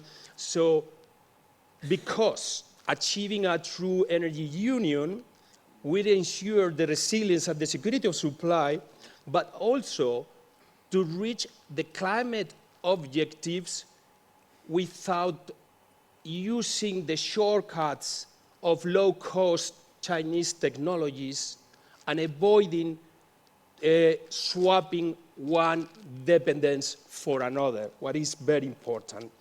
The second point that I said is industrial policy as pillar of strategic autonomy, because to secure this industrial renewal and transformation, it is needed a policy focused in technological innovation and industrial productivity, supporting emerging technologies. For example, I'm thinking now about IA and the center of data that they are really highly consuming of energy. And also we have to have into mind that fossil fuels, they will stay here still for ages and for decades. So we need to help the transition of the traditional ones. So a comprehensive industrial strategy will enhance not only competitiveness, but also will secure supply chains and reduce dependence. And in this vision, also we should include some elements like reshoring production and revitalizing manufacturing, because we're thinking about innovation, that's right, but if we are not finishing with manufacturing and production, we are missing part of the point. So we also will need what Draghi calls an economic foreign policy, what is actually true. We need to secure the access to certain raw materials that are unavailable for this production, and also having strategic alliances with partners to secure the access to key technologies. And also we have to think in establishing some strategic reserves in certain resources, mostly based in local production to mitigate the supply crisis. And finally, and I don't would like to disappoint you, but decarbonization has to be realistic. So we have to understand the pace of the industry and understand that decarbonization should be a driver of competitiveness. It shouldn't be just a charge for the industry and merely imposing sanctions or regulation or charge. Because what will happen is that the industry will relocate in other places. That would be simple. And we will lose growth. So this part is for us very important. And finally, the three main areas, there will be more, but the three main areas. The third one is financial support and a well-coordinated policies. These ones are critical to achieving energy security and industrial independence. Because EU has significant financial resources, but often they are spread among several, and then fragmented among several EU members and also in the EU programs. So we have a lack of focus, what it says, Draghi. In this regard, we support the creation of a European mechanism to funding strategic industries, which include this one, the decarbonization ones. And not only this to focus on innovation, strengthen resilience, also to bridging the gap from innovation to manufacturing, which is actually large-scale projects that is actually very important for the society. And in this regard, while important projects of common interest, they seem like a solution, what they do is they benefit the member states with more fiscal room, and they will produce a greater fragmentation of the euro, and also an uneven playing field within the Europe. And we were thinking on the benefits of this financing mechanism for a strategic industrial strategy to be aligned with next generation funds, because that's the way that we create a level playing field that will enhance productivity, innovation, and autonomy. And we have to consider that, unlike our competitors, Europe has a lack of coordination among policies. And a true industrial and a new industrial policy should include not only industrial thinking that we are all having in mind, but also have trade, policy of trade, taxes policy, energy policy, and foreign policy. And with this create really a decarbonization policy integrated all of this. And in conclusions, and returning back to what we are talking about, and energy and climate future, for us it's clear that energy and industry competitiveness are very much interlinked, and both require urgent action if we want to achieve the climate objectives while securing the energy supply, reducing the dependencies, and building resilience across the European Union. Thank you very much. Thank you, Fernando. We can now elaborate on some of the issues that have been raised before in one way or another. So let me start with the Draghi report and the consequences, because actually you have mentioned several times the Draghi report. Juan Ruiz mentioned the Draghi report before.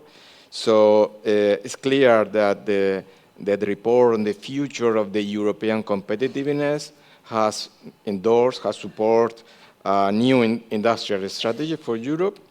But in relation to this, and to be practical, the European Commission has announced, you mentioned before, a clear industrial deal in the first 100 days of its mandate. So from your perspective, what are the main elements to be included in that deal? Do you think that we have enough targets? We have, in relation to that, some of the previous comments, we have to focus on progress. In that sense, we need more money. We need more funds, what you mentioned. We need more coordination. So what are your proposals for the new deal? We can now start however you want, you or whatever. Well, perhaps I just say a few words about this clean industrial deal.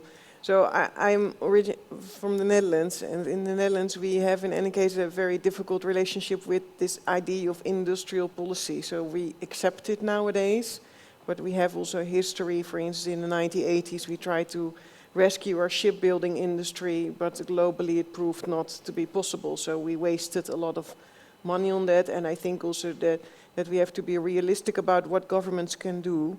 The Draghi report in the Netherlands was well received, but also with some criticism on the 800 billion that he talks about. And I think that will be the first challenge in the clean industrial deal, to convince, let's say, the skeptics in countries like the Netherlands, but also Germany, Sweden, that it's necessary to invest this money and that there will be also a good return on investment if you do so. So the challenge is, of course, to unlock this finance, to have a capital markets union, to make sure that pension funds and risks are being covered, that there is a good mix of public and private investments, that there is the link with the R&D potential, and that the right sectors are targeted, such as hydrogen, but also grid. But it is also done in a smart way and in a convincing way, because I think it's not yet clear that this is going to be a common European investment or at a national level, and also how it's related to, for instance, energy still being a national competence, the energy mix, and not an EU competence according to the treaty. So, you know, are we really going to solve? Then in terms of practical things, a lot of issues have been mentioned. I think the grid issue is super crucial. You need to have a proper energy infrastructure. I would like to mention that we need such a heavy grid also because we're not super good still in decentralized systems. So there's probably way more potential in decentralized systems backed up by storage capacities, maybe even other storage than only hydrogen and batteries, but also perhaps other innovations. But a reason why we need such a super heavy grid is also because we have sometimes peak demand. So we need basically a super heavy grid because on some days, sometimes, some moments we need, you know, extra electricity for the grid. So maybe we can also think about this combination of digital technologies to identify these better, and maybe ask then an energy-intensive industry to make a pause in its production chain on exactly these moments that we need these high peaks, so that the whole system can operate better. And then finally, my final remark is that also we will have an industry, defense industry built up in Europe. I think it's very important that this green industrial deal will link to this sector and make sure that, let's say, the new industry in defense that is being built up in Europe will be also more clean, so that we don't fight the Russians with Russian oil and gas powered tanks and air jets and so on and so forth.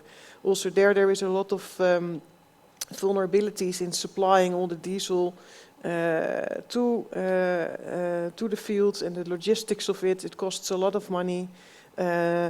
There's a lot of opportunity with energy transition to make cheaper ways of defense industry, quieter ways, off the radar. So there's a lot of potential there. And this is, of course, also a super high-tech industry. So if we get the energy transition there, we can also expect more societal benefits and productivity gains for European societies. I'll stop here. Okay. Rafael or I can go. Mike? Yeah, I mean, coming to your question, I think definitely we do not need more targets. I think we have already some targets. It has taken some time to agree on them. We have them. They are super clear. Let's go for them. And the good thing is we also have now the Draghi report, the Letta report. Maybe they are not perfect. They are good enough on 80%, whatever. Let's implement. Let's do project management. Let's do project planning, and let's execute. That is what we need. I don't think we need additional,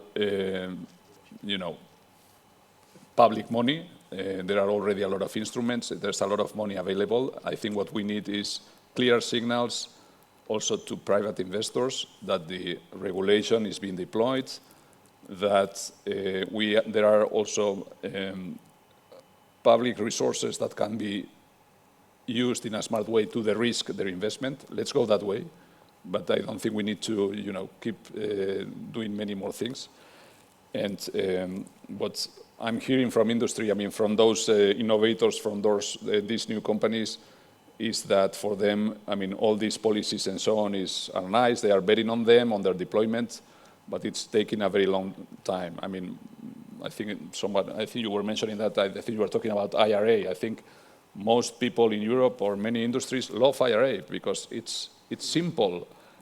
Everybody understands it. It's predictable. Well, maybe with Trump something will change, but no. But in terms as a mechanism, it's super simple to understand. I mean, you know what you have to do, what you are going to get it, and when, and that's all. I mean, Europe, as we all know, is much more complicated.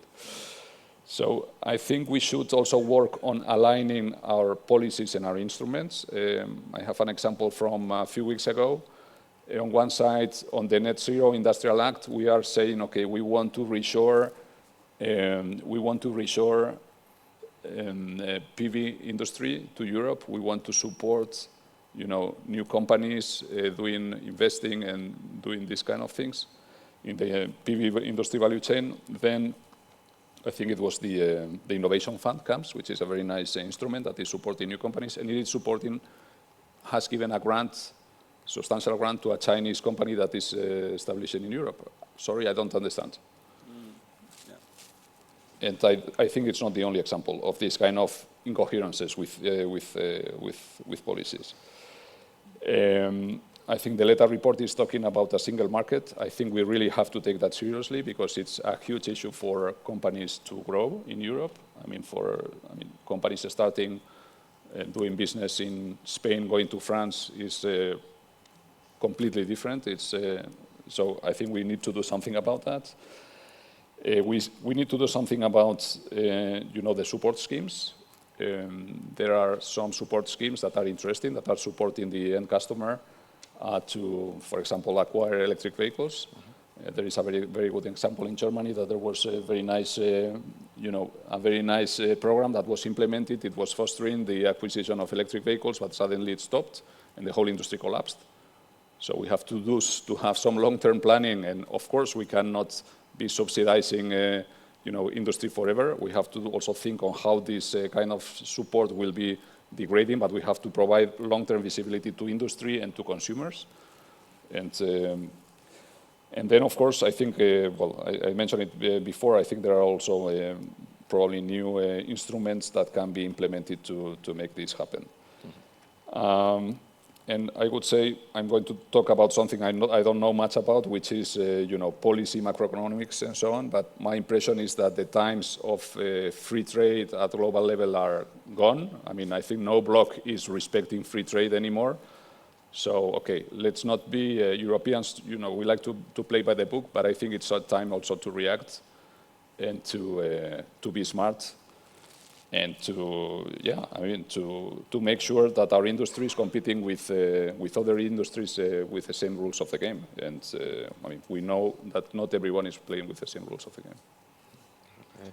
Well, thank you. Yeah, plenty of things to say. I think is every time you listen to someone, you get even more ideas. So I lose my track a little bit to give you my comments, because you can build up one on top of the other one, correct? But I think a couple of things. So I would say I would start by saying that what I hear, by the way, it looks pretty much aligned to, I think, where we should go. So I think, thank you. I think it was great that we went in this order, Fernando. So I think that was very good. I think what I also hear, and let me just make one point on what you said about the Inflation Reduction Act and the connection with the doctor that we said before. So in Europe, we have the problem that you are treated with cancer, and then you go, one doctor tell you one thing, the other one, by the way, tell you a different thing. Sometimes they are not even the same thing, so you didn't even know what to do. So this is even more complicated.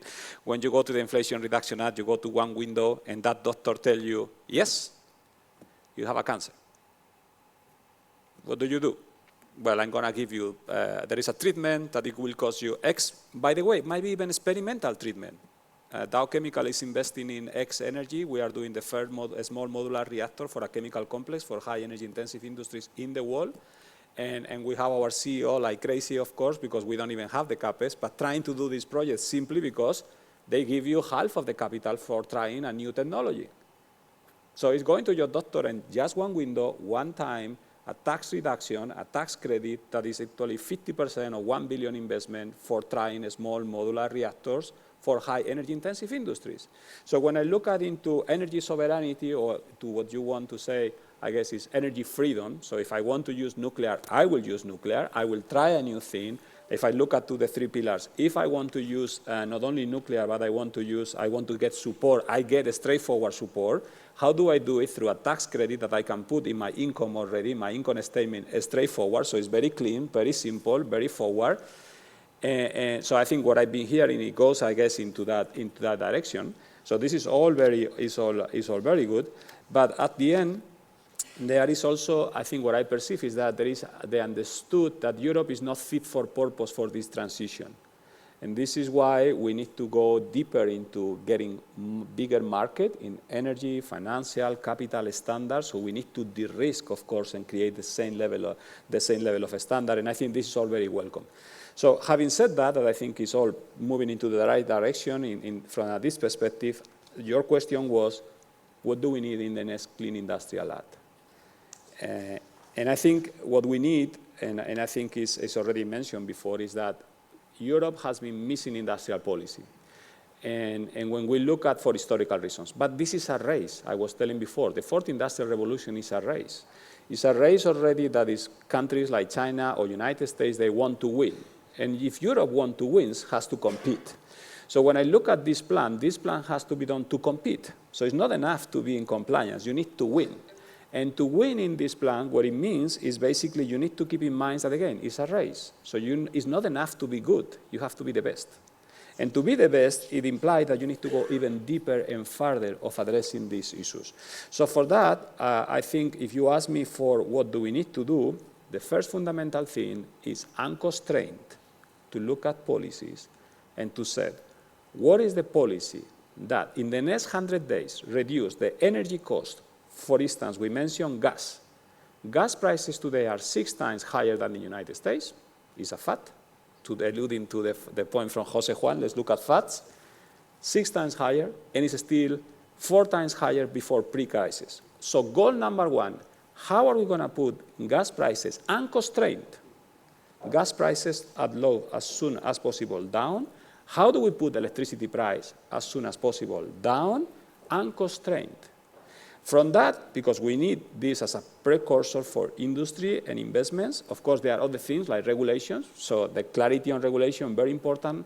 I think there is a very interesting paper, and that was my argumentation on policy versus progress, a new paper from Oxford University that I think is very scary, but it makes, it basically shows the eagerness to address the patient, correct? So we have a climate situation that is very difficult.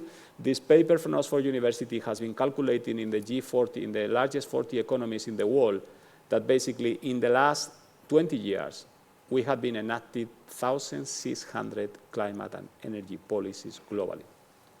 Okay? 1,600 across energy, power, buildings, and industry, of which 65 of 1,500 made the call of effectiveness. What do I mean by that is that when we look at under-regulating, that I think we should, let's look at now new regulations that we don't need to be effective. If they don't serve the purpose, don't put regulations that they don't serve the purpose. Let's go for regulations that help progress and enable that. So when I saw, my recommendation to the Energy Clean is like, fix the energy situation as soon as possible, look at regulation to deregulate, but actually look at effectiveness on regulation. Third is basically we have a problem that is a second level, is a second derivative of this, is that Europe, we can make Europe competitive, and we should. We can make Europe investable, but there is a fundamental additional problem. Europe is not scalable. What do I mean by the scalable? Today you have manufacturing projects in Europe that actually we don't have enough manpower and resources and engineers to do all this. And we need to re-educate the whole skill systems. When you look at our educational system is equally not fit for purpose. You look at projects in China, when I go into the US and I want to do a small modular reactors in Louisiana, It's very simple. I just got an engineer company, and they will deploy me 65,000 workers at a certain time over a period of 4 or 5 years. If I go into Europe and I want to do a 3,000 or 4,000 project for a decarbonization in Holland, you don't have today 4,000, you don't have 4,000 workers available. And we need to do that not for one site. We need to do it for all high energy intensive industries and the sector power. So I think the second point is, as I said, scalability is going to be very important. And then something a bit more long-term is innovation.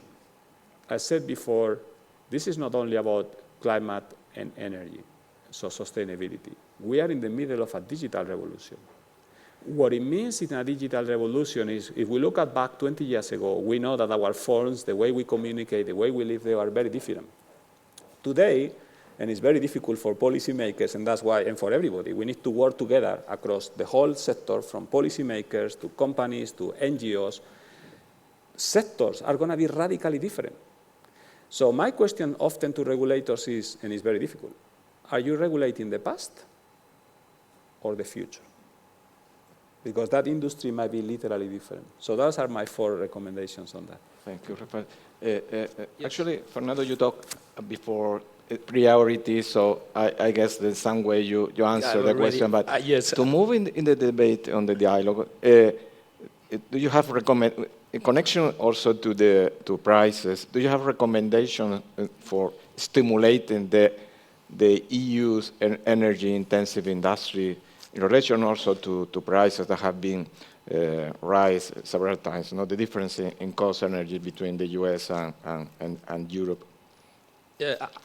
Yes, and these recommendations are built upon what has been already said, so I'm not really inventing anything. I think that one of the main issues that we should think in terms of how face the high prices of the energy, that is a question that itself replies itself. High prices of the energy plus industry intensive, that means that we need to work together as we never have been done before.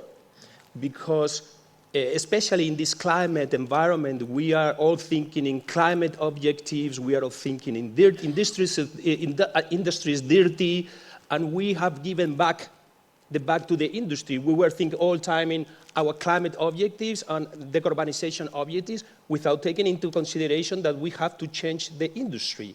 And the industry is actually the powerhouse of this decarbonization. And this is indeed today, I just before watching the figures of Mr. Tanner that were explaining that we need trillions of investment, and I just saw a very marginal part on the industry. And I was thinking, well, yeah, but if we consume 20-something% of the energy in the whole GDP, and it for me is not correlated with the minor thing in red that were in these trillions of investment. So we are still giving the back to the industry for our climate objectives. And we have to include the industry as one of the biggest actors. So we need really to have a joint policy.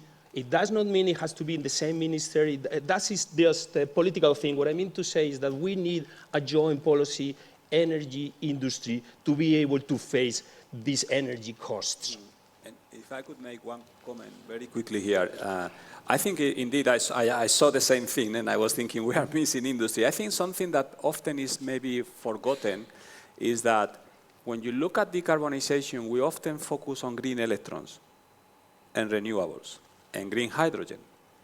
But we don't live in the metaverse still, correct? We are still here. Yeah. So what it means is that you have houses, you have cars, we have textiles, we have goods. These goods are made by materials.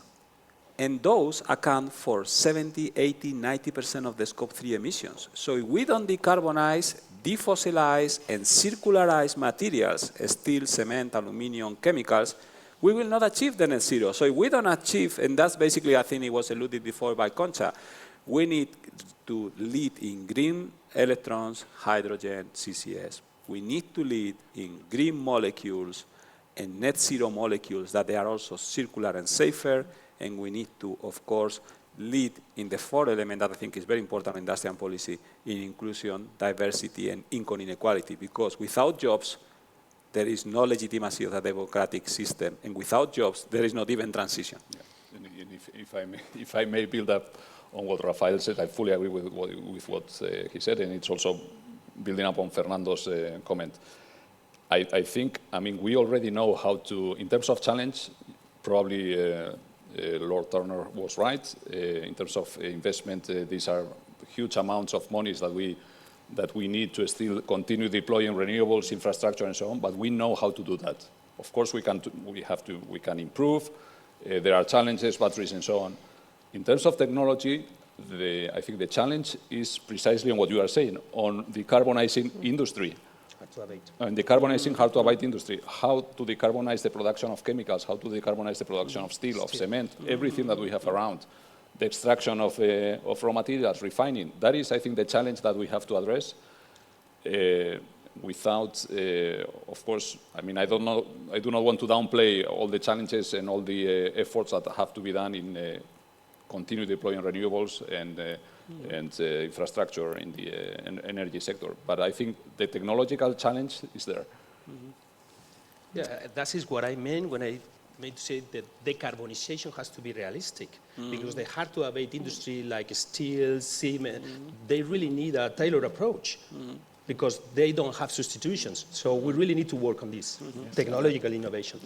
Ruiz, you had also. Yeah, I really agree, but I would also like to make the point that we have made a deliberate choice to have a polluter pays policy in Europe with the emissions trading scheme. So where the Chinese and the Americans, to put it bluntly, subsidize their industries, and that's their choice for an industrial policy, we have decided to make a mix between a polluter pays policy and subsidies, and some of the revenues from the ETS through the Innovation Fund. But indeed, there were, I think, 5 times as much requests for projects in the Innovation Fund than what was awarded. So that's, of course, a trick, because initially we thought we use more of that also for the social climate policy, so to compensate the citizens, and that might still be a necessity, because with the new emissions trading scheme for the fuels that are used in the built environment and the transport from 2027, the prices are likely to go up. So there is the risk that the people don't accept it anymore. But because, yeah, we don't have these fossil fuels. If we want to be strategically autonomous, we have to go forward into this direction. And we've chosen, let's say, the pain and the subsidies. So the polluter pays policy and the subsidies. And yeah, I think in the long run, economically, this is probably the better approach. But yeah, in the short term, of course, we should avoid that we don't kill our industry completely. Yeah. Okay. Let me, because we are running out of time, so I would like to introduce, we have several questions from the audience regarding nuclear power. Of course, it's a highly controversial issue. Hydrogen, the hydrogen economy, and so on. But let me focus on one of them, because from my point of view, represents well the contradiction, if you want, of the perspective, of the European perspective, of the European position, no? Is that the extraction of raw materials. Actually, because you, Mikel, mentioned about our raw material fund. So I guess this is a good example to close, because we have to close for the next speaker. Sorry, because we can be talking for several days. But you want, Mikel, about this issue, no? Raw materials, your position of raw material extraction, not in my backyard, not this contradiction, if you want, and the role of that raw material fund, for example. Yeah. I mean, indeed, that's a huge issue, because I mean, we are investing in projects, and we are seeing what the reaction of Europeans. I mean, you don't have to be an investor. I mean, when you talk to people, you notice that, no? The people are not, they don't want mining, refining projects in their backyard, and there is super strong opposition. And it's, I mean, people, I don't know where they think all this we have, this physical world that we have around us, where it comes from. But we have to be realistic. I mean, and we have also to think that extraction and refining done in Europe provides much more environmental guarantees than doing that somewhere else. So we cannot think, okay, we close our eyes, this is coming from somewhere else, I don't care, because at the end, this is a global problem. And this is it's a problem of security of supply, and we have to do that in Europe too. Unfortunately, we probably don't have enough resources. We have to also collaborate with others, but we have to do it in Europe too, and show others how this can be done in an environmental, sustainable way, because we are leaders on that. And also in Portugal, Spain? Also in Portugal, Spain, Yeah. yes. Yeah. Yes. So thank you very much. I have my boss, Anna, that is telling me that we have to close. So thank you. We could be talking for many times because there are many issues, very interesting. Thank you very much for all your interesting, all the interesting ideas that you have raised. And thank you very much for your participation today. Thank you. Thank you. Muchas gracias, Diego, Luis, Miquel, Rafael y Fernando. Bueno, tenemos ahora a una invitada especial. Empezamos la sesión que hemos titulado New EU Commission, The Way Forward. Creo que ya está conectada Cristina Lobillo European, directora de la Plataforma de Energía de la Unión Europea, a quien le hubiese gustado mucho estar con nosotros aquí en Madrid, pero ha sido una semana difícil en Bruselas y la tenemos conectada. No cojo más tiempo porque vamos un poco tarde. Muchísimas gracias, Cristina, y encantada de escucharte, que nos cuentes un poco cómo ves la nueva etapa de la comisión que comenzará en breve, cómo se plantea, prioridades, agenda. Gracias de nuevo, Cristina. Muchísimas gracias, en primer lugar, por la invitación y sí, me habría encantado estar físicamente en Madrid, pero como has comentado, es una semana complicada en Bruselas. Esta semana y la que viene se están produciendo los hearings de los comisarios futuros en el Parlamento Europeo y tenemos que estar aquí un poco para hacer toda la preparación.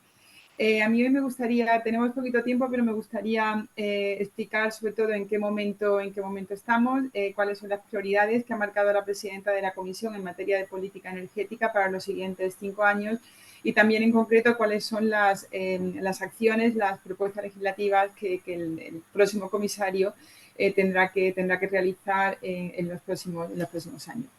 Para ello he preparado una presentación muy cortita. Siempre pienso que... perdón, me he ido de... Bueno, da igual. No sé cómo pasar a la slide anterior, pero bueno. Sencillamente explicar que nosotros nos encontramos ahora mismo en un momento de la política energética donde el Consejo Europeo del pasado mes de julio volvió a poner sobre la mesa la necesidad de que la Unión Europea avanzara en una auténtica unión para la energía. En este sentido, como sabéis, es un artículo básico del tratado, el artículo 194, que explica claramente que los Estados miembros de la Unión Europea son soberanos para decidir la energía que producen y la energía que importan. Dicho esto, es cierto que en la Unión Europea llevamos ya desde el marco 2020, estableciendo objetivos muy concretos de reducción de gases de efecto invernadero, de renovables y de eficiencia energética. Pero como bien conocéis, todos estos objetivos se establecen a nivel europeo y luego establecemos mecanismos para marcar trayectorias y ver cómo cada Estado miembro puede alcanzar la trayectoria que consideramos que le correspondería. Como veis aquí en esta pantalla, como veis, nuestro mix energético todavía es muy dependiente de combustibles fósiles. Es importante saber dónde nos encontramos antes de pasar a explicar las líneas políticas. En primer lugar, como sabéis, tenemos todavía gas, tenemos todavía petróleo, tenemos todavía un poco de carbón, pero la situación es mucho más, digamos, positiva cuando hablamos del mix energético en relación a la producción de electricidad. Aquí, como veis, la cantidad de renovables en el sistema se ha incrementado a nivel europeo en los próximos años, en concreto en el año 2023, que ahora explicaré un poco a raíz de la crisis energética que tuvimos, producida sobre todo por la la invasión no provocada de Ucrania por parte de Rusia, y conseguimos incrementar la producción de renovables en 56 gigavatios, tanto solar como eólica también. Y en el año 2022, son los últimos datos que tenemos, la Unión Europea, como sabéis, alcanzó un porcentaje de 23% de renovables, de consumo de renovables en lo que es el consumo final de energía. En esta slide podéis ver, es unos gráficos que a mí me gusta siempre enseñar, se refieren a las importaciones de gas, sobre todo a raíz de la invasión de Ucrania. Como sabéis, cuando esta invasión tiene lugar, se produce en la Unión Europea una crisis energética sin precedentes, una crisis energética tanto de seguridad de suministro como de precios. De precios siempre me gusta mencionar esta cifra, los precios del gas, como sabéis, alcanzaron en agosto del año 2022 más allá de los 300 euros el megavatio hora, cuando antes de la guerra estábamos en unos niveles de 20 y tantos euros. Entonces, como sabéis, esto genera una tensión bastante alta. Y lo que hacemos, tras la decisión de todos los primeros ministros y presidentes de los países de la Unión Europea, es diversificar nuestras importaciones de gas. Y aquí en estos gráficos veis claramente cómo el gas ruso ha descendido considerablemente, de 45% que teníamos de porcentaje en el total de las importaciones de gas en la Unión Europea, de gas ruso en el año 2021, a tener actualmente un 18%. Todavía hay que seguir haciendo esfuerzos para eliminar este gas del sistema y estamos trabajando en ello. Y luego lo hemos sustituido por gas procedente de países de socios más fiables, ¿no? Como Estados Unidos, también Argelia, Noruega y otros países, los países del Golfo, que nos han abastecido con el gas que hemos dejado de importar de Rusia. Eso se produce en un contexto también donde el consumo de gas en la Unión Europea está disminuyendo también en relación al objetivo que nos hemos marcado. De los tradicionales 400.000 millones de metros cúbicos, estamos ahora en 300.000 y esperamos ir sustituyendo poco a poco y progresivamente este consumo de gas por energías renovables, gases descarbonizados y un poco de energía nuclear también en el año 2050. Pero quizá lo más importante de esta presentación hoy es explicar cuáles son las líneas directrices que ha marcado la presidenta de la Comisión para los próximos años. Estas orientaciones políticas están muy guiadas por el informe que el profesor Mario Draghi publicó recientemente, donde dice y él explica claramente cuáles son las líneas que tendría que seguir la política energética en los próximos años. Quizá el primer principio que parece obvio, pero que no es obvio en un contexto de post-crisis, pero que todavía tenemos que realizar un monitoreo muy cercano de los precios del gas y de la electricidad. Lo primero que tenemos que conseguir es, yo diría, no solo bajar los precios de la energía, sino conseguir una cierta estabilidad y bajar la volatilidad. Para ello, la presidenta de la Comisión ha encargado al próximo comisario de Energía que elabore le llama un affordability plan de precios, un plan para poder conseguir precios asequibles, tanto la industria como los consumidores en la Unión Europea.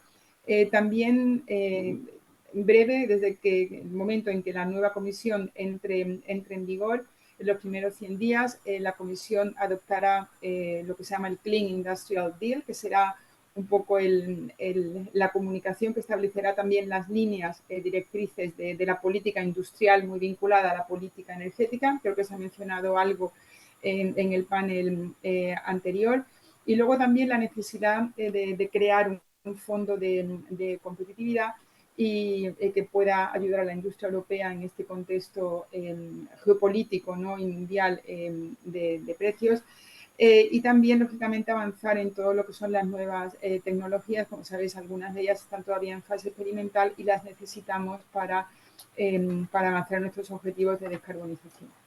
Estas son las grandes líneas. Imagino que habéis leído todos la carta de emisión que la presidenta de la Comisión le ha propuesto al comisario futuro de Energía, donde además de estos objetivos también le pide que realice una revisión completa de nuestro marco de seguridad de abastecimiento, de aprovisionamiento de gas, de electricidad. Esa será una de las grandes líneas de actuación de este comisario.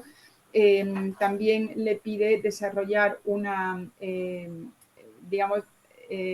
diplomacia o acción diplomática en la energía, que lógicamente estamos ya realizando, pero que necesitamos quizá intensificarla, precisamente por la dimensión más internacional que la política energética está adquiriendo, no solamente por nuestros compromisos con el Acuerdo de París, sino también porque precisamente para alcanzar los compromisos del Acuerdo de París la transición energética es fundamental.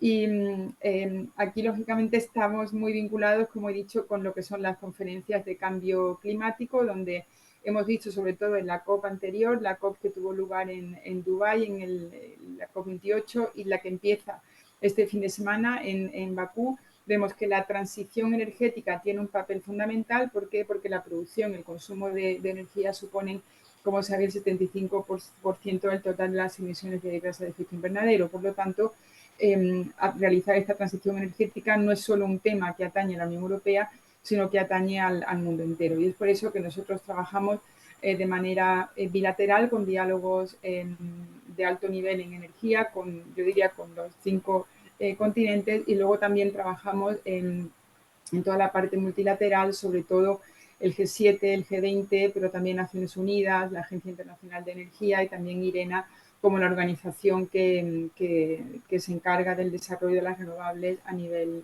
internacional. Esta última slide, pues bueno, como veis, es el Colegio de Comisarios que propone la presidenta de la Comisión, que realizará un segundo mandato. En relación a energía, el comisario que veis aquí en la foto, que realizó su hearing hace 2 días, y que el Parlamento, los 4 comités que estuvieron presentes en su hearing, le han apoyado, le han aprobado como comisario futuro de energía. Y luego tenemos una vicepresidenta, que es Teresa Rivera, que se encarga de la cartera de competencia, pero que tiene también una competencia más de coordinación sobre todo lo que será la transición energética limpia y justa. Entonces, bueno, este es el nuevo marco en el que vamos a trabajar en el Colegio de Comisarios.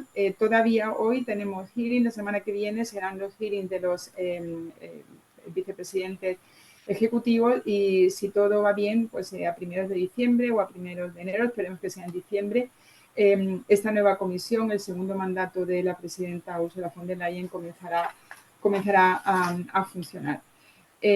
Como siempre, desde la Dirección General de Política Energética, nosotros esperamos poder cumplir con todos estos objetivos. Nosotros somos la Comisión Europea, tenemos que hacerlo en cooperación, una estrecha cooperación con los 27 países de la Unión Europea, también con el Parlamento Europeo y, como he mencionado, con todos los que son nuestros socios internacionales. Vivimos un momento de grandes cambios. Las elecciones de Estados Unidos también marcarán una dimensión quizá nueva de la política energética. Aquí también tengo que decir que como Unión Europea la política energética es siempre una agenda positiva en relación a la cooperación con Estados Unidos, porque tiene que haber cooperación en materia de política energética, pero todavía estamos lógicamente esperando a ver con el nuevo equipo cómo esta cooperación en energía se podrá materializar en el futuro. Dicho esto, yo termino hoy esta presentación, y espero que la próxima vez pueda participar en directo con todos vosotros. Muchas gracias y os deseo mucho éxito para el resto de la jornada. Gracias. Muchas gracias a ti, Cristina. Un abrazo fuerte. Pues estamos casi a punto de ser las 12. Como decíamos al principio, pues vamos a mantener un minuto de silencio para unirnos, ¿no?, a esta iniciativa de solidaridad. Como queda un poquito, mientras tanto os voy a ir presentando la siguiente sesión, que bueno, se centra en, como decía Cristina, la COP29 que comienza ya este fin de semana en Bakú, en Azerbaiyán. Contamos para esta sesión con Elena López-Gún, investigadora senior asociada del Real Instituto Elcano.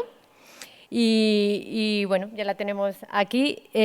Contaros que Elena, además de ser del Elcano, también tiene una fundación, es fundadora y directora, ¿no?, de iCatalyst, una startup española especializada en sostenibilidad y soluciones de adaptación frente al cambio climático. Además, es autora también y participa en grupos de trabajo del IPCC y de Naciones Unidas sobre agua, sobre gestión del agua, el cambio climático, y es profesora, autora de muchos artículos, informes, cosas muy interesantes. Están participando en el pabellón, ¿no?, de España en la COP en Bakú, y me consta que están haciendo un trabajo junto con también Lara Lázaro muy importante, seguro que va a ir muy bien. Y bueno, junto con Elena en esta sesión vamos a tener también una intervención especial de Miss Nigar Paradai, de UN Climate Change High Level Champion, que luego se introduciré un poquito más detenidamente porque está llegando las 12. Y bueno, quien quiera ponerse en pie, pues le invitamos a ponerse en pie, quien no, sentado, y muchas gracias, porque yo creo que, aunque es un pequeño gesto, se va a agradecer porque la catástrofe ha sido muy, muy importante. Entonces, cuando queráis empezamos.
Pues nuestro apoyo y ánimo a todos los afectados. Muchas gracias. Y como os decía, bueno, iba a presentar un poco también el vídeo que ahora Elena nos explicará. Tenemos a Nigar Paradai, que es UN Climate Change High Level Champion, que es los campeones, para quien no lo conozca, de alto nivel. Es un puesto, ¿no?, clave que se creó en este proceso de negociaciones de cambio climático, se creó en la COP21 de París, y bueno, trata de conectar al mundo de los gobiernos con otras iniciativas no gubernamentales de ciudades, empresas e inversores.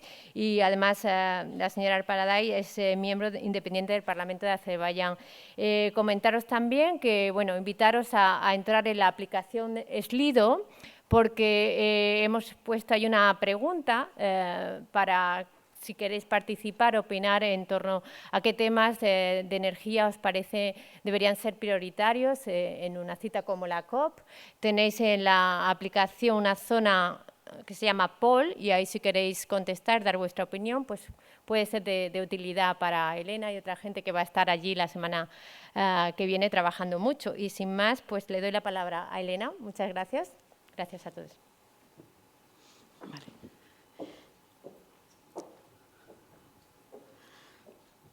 Vale, pues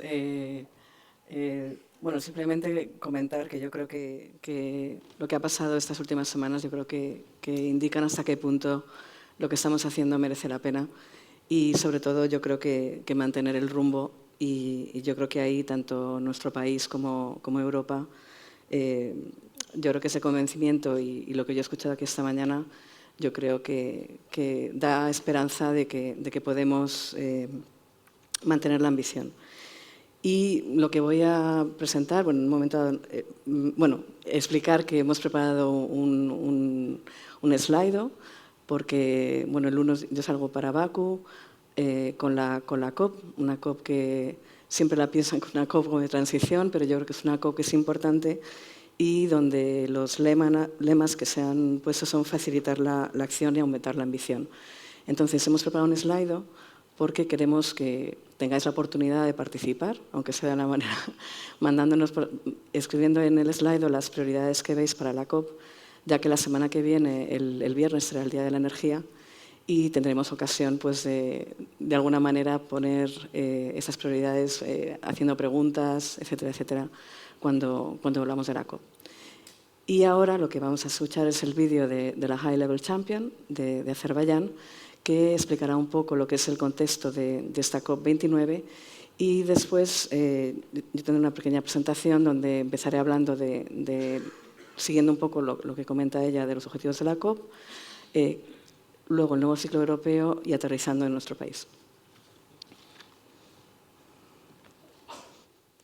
Ladies and gentlemen, it's an honor to address you at the annual event on Spanish Committee of the World Energy Council today as the UN Climate Change High-Level Champion for COP29, a role focused on bridging the work of governments with the dynamic frontline work of global non-state actor community, from CEOs to NGOs, from city mayors to youth leaders, from indigenous peoples to university academics. Together with my dear Razan Al Mubarak, UN Climate Change High-Level Champion for COP28 and Marrakesh Partnership, we are privileged to help accelerate and amplify the breadth and depth of work already underway by this global community. The mission and mandate of the high-level champions are simple: to strengthen collaboration between governments and non-state actors, to deliver immediate climate action that supports the implementation of the Paris Agreement. As countries develop their national climate, nature, and adaptation plans, they can lay out their vision for the economy of the future. Comprehensive and ambitious plans can provide clarity, reduce uncertainty, and attract investment to their countries. While these countries prepare to submit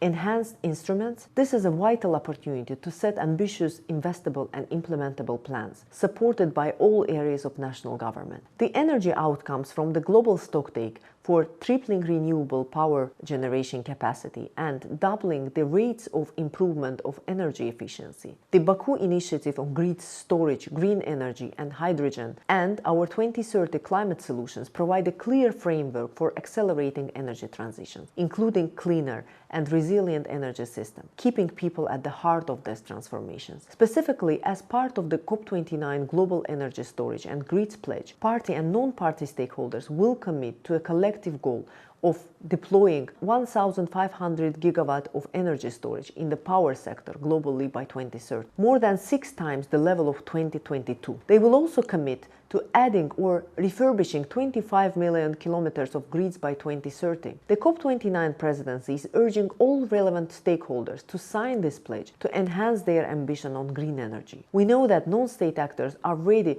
to invest in and deliver on ambitious national plans, catalyzing the transition to a fair, net zero and nature-positive world. Azerbaijan views collaboration with other countries, specifically developed ones, as critical in this process, but we recognize that the key to pushing the global climate agenda forward lies in a multi-level and inclusive approach. The process of leading a global climate conference comes with the expectation that we, as an agenda setter, must balance ambition with practicality. Our vision for COP29 is to create a platform where collaboration can truly flourish, not only between governments, but across all sectors of society. This means not just cooperation between nations, but between governments, the private sector, civil society, and local communities. Climate change is a challenge that transcends borders and sectors, and it demands that we all work together, share knowledge, and take joint action. As we prepare for COP29, one of the key priorities is to ensure that the discussions are inclusive and that they bridge the gap between the developed and developing worlds, a critical topic addressed at the convening beyond the EU. We are committed to using COP29 as a platform to address not only the ambitions of high-income countries, but also the pressing needs of developing nations, particularly in terms of climate finance and capacity building. In this regard, we will champion initiatives that ensure equitable access to resources for the green transition, especially for countries facing financial and technological constraints. We need to foster public-private partnerships to rapidly deploy renewable energy. These partnerships are essential to overcoming barriers to scaling finance, modernizing energy systems, and deploying new technologies. The collective effort requires to keep 1.5 degree within reach will involve all sectors of society. Enhanced indices must empower non-state actors from businesses and cities, investors, and civil society to take action. This is why we emphasize a whole-of-society approach. In this context, we have made significant efforts to support and engage with small and medium-sized enterprises, SMEs, which, as I've often emphasized, make up to 90% of jobs in the most economies, including Azerbaijan's. My climate-proofing SME campaign is aimed at helping these businesses navigate the complexities of green transition, providing them with the tools and resources they need to innovate and thrive in a low-carbon world. This campaign is just one way we are ensuring that our transition to a green economy is inclusive and that businesses of all sizes can participate in and benefit from the process. At COP29, we aim to foster deeper collaboration in climate finance as well. We believe that public-private partnerships, blended finance, and sustainable investment frameworks will be essential in securing the trillions of dollars needed to meet global climate targets. This is why we are championing initiatives like the Big Fit dialogue, which links climate finance, investment, and trade. Through this platform, we will bring together public and private capital to drive the green transition, particularly in emerging markets where investment is most urgently needed. Furthermore, our human capital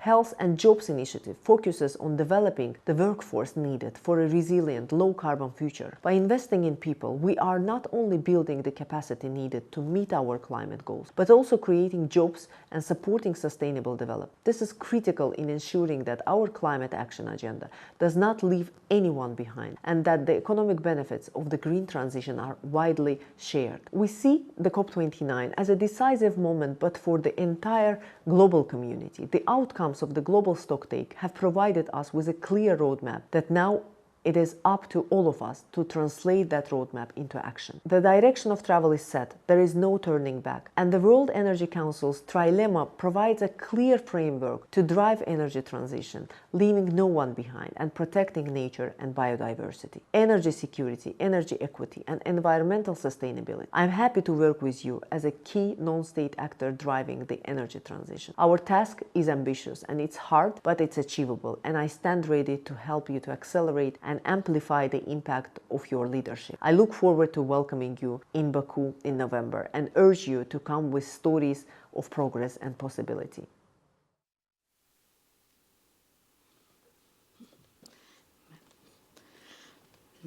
Vale, pues entonces, como comentaba, lo que voy a hablar es principio voy a traducir COP, aunque mi compañera de Elcano, Lara Lázaro, habla COP mucho mejor que yo.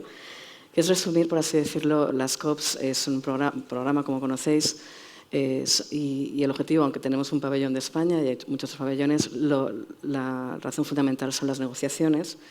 Y este año, en concreto, esta COP se ha identificado como fundamental, sobre todo en el aspecto de financiación, donde se tiene que revisar, como comentaba Turner, el objetivo de los 100 billones que se tendrá que renovar porque expira este año, con idea de, en teoría, aumentar la ambición, aunque, como saben, ahora mismo el contexto geopolítico es complejo.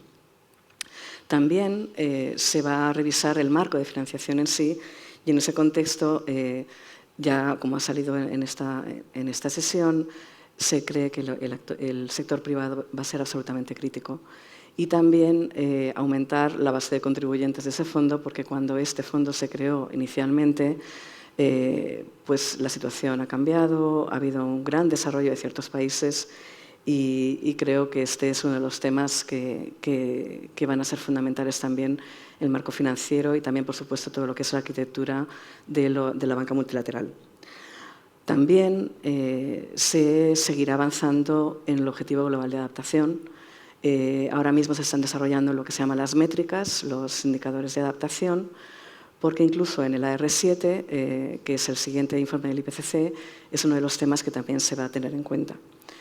Y también, por supuesto, con respecto a la mitigación, se va a seguir tratando el artículo 6, que habla de lo que se llama el mercado de carbono, y por otra parte se seguirá trabajando el Fondo de Pérdidas y Daños, donde en esta COP en concreto se va a poner mucho más énfasis en la parte de cómo se hace operativo este Fondo de Pérdidas y Daños, que fue quizá el gran logro que se consiguió en la COP de Egipto. Y luego cada presidencia le da, por así decirlo, su propio sabor a una COP, ¿no?, de los temas que ellos consideran importantes, que es lo que comentaba la High Level Champion. Entonces, en este caso en concreto, como ella ha comentado, se va a analizar un fondo sobre todo de inversión, de financiación y de comercio, el Big Fit. Uno de los temas que en concreto afectan más al sector de la energía, se va a poner muchísimo énfasis en todo lo que tenga que ver con todo el aspecto de la red y de las conexiones, también en el hidrógeno. Y luego, lo que también creo que es la primera vez que se hace, va a haber un día también de todo el aspecto de digitalización en el contexto de la lucha contra el cambio climático. Y luego también, esa es más la primera semana, el foco va a ser más en la parte de financiación y de energía, y según entramos en la segunda semana, que es donde yo me siento más cómoda, empezamos a tratar otros temas como, por ejemplo, hay un día dedicado, por ejemplo, a todo lo que tiene que ver con la juventud, que en el caso del pabellón de España estoy enormemente orgullosa que se ha hecho un acuerdo con el Consejo de Juventud Español para que sean voz y voto de cómo se organiza el programa en nuestro pabellón. Y luego se tocan temas como la agricultura, el agua, también se va a tocar temas como, por ejemplo, las ciudades, y en el último término, en la COP29 venimos justo detrás de la COP16 de Cali, porque hablaban de las 3 COPs, estaba la COP de Cali, la de cambio climático, y el mes que viene, por los que no lo conocen, está la COP de desertificación, que será en Arabia Saudí, donde además España es líder de una de las iniciativas globales en el mundo de las sequías, junto con Senegal. Temas que se van a tratar también en la COP29, que son diferentes y relevantes para nuestro país. Es la primera vez que se va a tocar el sector turismo como un sector clave, con un día dedicado al sector de turismo, y nosotros estamos contentos que en nuestro pabellón tendremos un día que lo lidera Canarias, donde tendremos un día dedicado a entender cómo es la descarbonización en las islas. Han sido grandes pioneras, yo creo, desde luego en nuestro país, pero incluso diría a nivel global, y con lo cual hemos intentado de alguna manera poder aportar a esa visión. Y yo, como me toca cerca, el otro tema que también considero importante, se va a hacer una declaración relativa al agua en el último día. Y luego, ya entrando en la última parte de mi presentación, no quería olvidarme de que estamos entrando, como acabamos de escuchar, en un impasse importantísimo. Estamos esperando para ese nuevo ciclo europeo. Entonces, aquí, temporalmente me pondré un gorro del que estoy muy orgullosa, como parte del Consejo Científico Asesor de la Unión Europea, y sabemos que pusimos los deberes muy altos cuando recomendamos un objetivo de mínimo del 90%. Pero esto lo uno a por qué. Yo vengo del mundo de la adaptación, yo no vengo del mundo de la mitigación. Y cuando vemos eventos como lo que vimos la semana pasada, yo creo que todos entendemos, y yo ese mensaje lo quería dejar alto y claro, la mejor adaptación es la mitigación. Porque hay ciertos escenarios donde verdaderamente no habrá recursos. Entonces yo creo que ese objetivo importantísimo, ¿no?, de lo que estamos viendo, ¿no?, y además yo creo que hay en nuestro país enormemente comprometido, y un sector industrial enormemente comprometido y, por lo que he visto hoy, visionario, ¿no?, con ideas claras de lo que es necesario. También en ese nuevo ciclo político comentar que una de las cosas que también anunció Ursula von der Leyen en su discurso es que, como consecuencia de un estudio que se publicó en marzo de este año, era el primer análisis de riesgos de la Unión Europea, lo que llaman el EUCRA, el European Union Climate Risk Assessment. Les animo a que lo lean. Como un dato interesante, es el estudio de la Agencia Ambiental Europea más descargado de la historia de la Agencia Ambiental Europea, lo cual demuestra el interés hasta cierto punto de ese despertar de que el cambio climático no es un teórico, no es una creencia, es una evidencia, y esa importancia, como comentábamos antes, de adaptar todos nuestros sistemas a esta nueva realidad en la que vivimos todos y que lo acabamos de experimentar en nuestro propio país.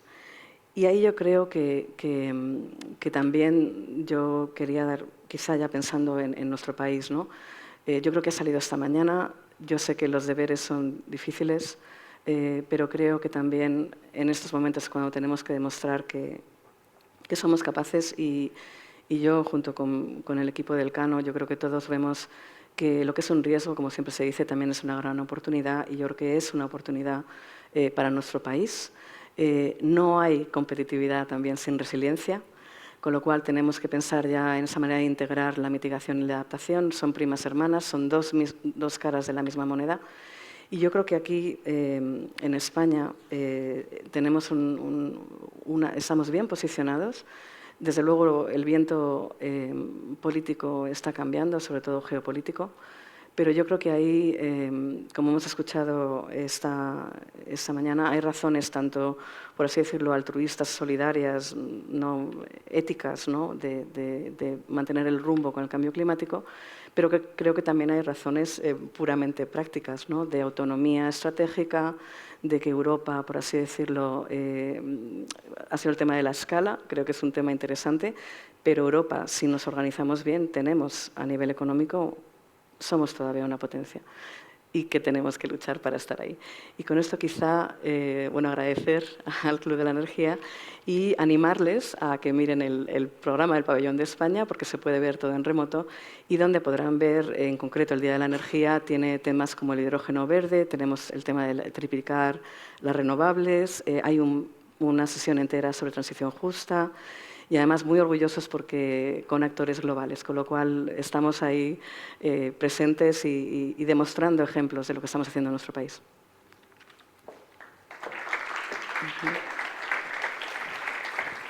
Muchas gracias a Elena, y ya estamos en la recta final y vamos a finalizar como lo venimos haciendo años atrás, con un vídeo con declaraciones de los miembros del Comité Español, que voy a mencionar. Las empresas son BP, EDP, Nagas, Endesa, Iberdrola, Moeve, Naturgy, Repsol, Sedicas y Total Energy. Si el vídeo está preparado, por favor, ahí en cabina técnica que lo visualicen. Y bueno, tratan de responder los representantes de las empresas a la pregunta que le hemos hecho de qué políticas, medidas o temas prioritarios consideran necesarios para el nuevo ciclo.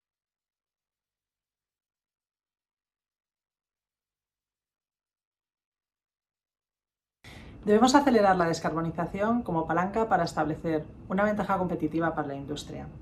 Para ello pedimos un enfoque neutro utilizando todas las tecnologías y soluciones disponibles, así como simplificar y acelerar tanto los procesos administrativos como la adopción de la regulación. En EDP contamos con proyectos sólidos y realistas que nos permiten seguir liderando la transición energética en los mercados donde operamos. En el contexto actual, la península ibérica tiene una oportunidad única para impulsar el crecimiento económico y consolidar su liderazgo en este ámbito, posicionando a Europa como un referente global. Para lograrlo es esencial superar ciertos obstáculos y acelerar tanto la inversión en redes como los trámites de desarrollo de proyectos, creando así los incentivos adecuados para atraer inversión internacional. El momento es ahora.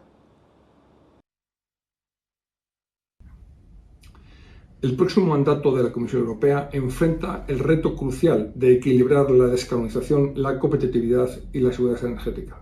La contribución de hidrógeno renovable será fundamental en esta transición, para lo que resulta clave el desarrollo de una red europea de transporte de hidrógeno. Solo así, en Europa podremos alcanzar nuestros objetivos climáticos y económicos. La Unión Europea debe mantener su ambición climática de acuerdo con lo aprobado en el Fit for 55, una ambición climática que debe estar alineada con la competitividad y para ello es necesario acelerar el despliegue de energías renovables, continuar con la electrificación y permitir que el mercado funcione sin intervenciones nacionales y disponer de una red robusta y adecuadamente remunerada. De esta forma, los consumidores podrán beneficiarse de precios asequibles. Por un Clean Industrial Deal valiente y ambicioso, la Comisión Europea debe preparar en sus primeros 100 días un plan para revitalizar la industria europea y mejorar su competitividad. El informe Draghi recomienda aprovechar todo el potencial del mercado interior e invertir 800.000 millones de euros anuales, de los que la mitad deberán ir a energías renovables y electrificación.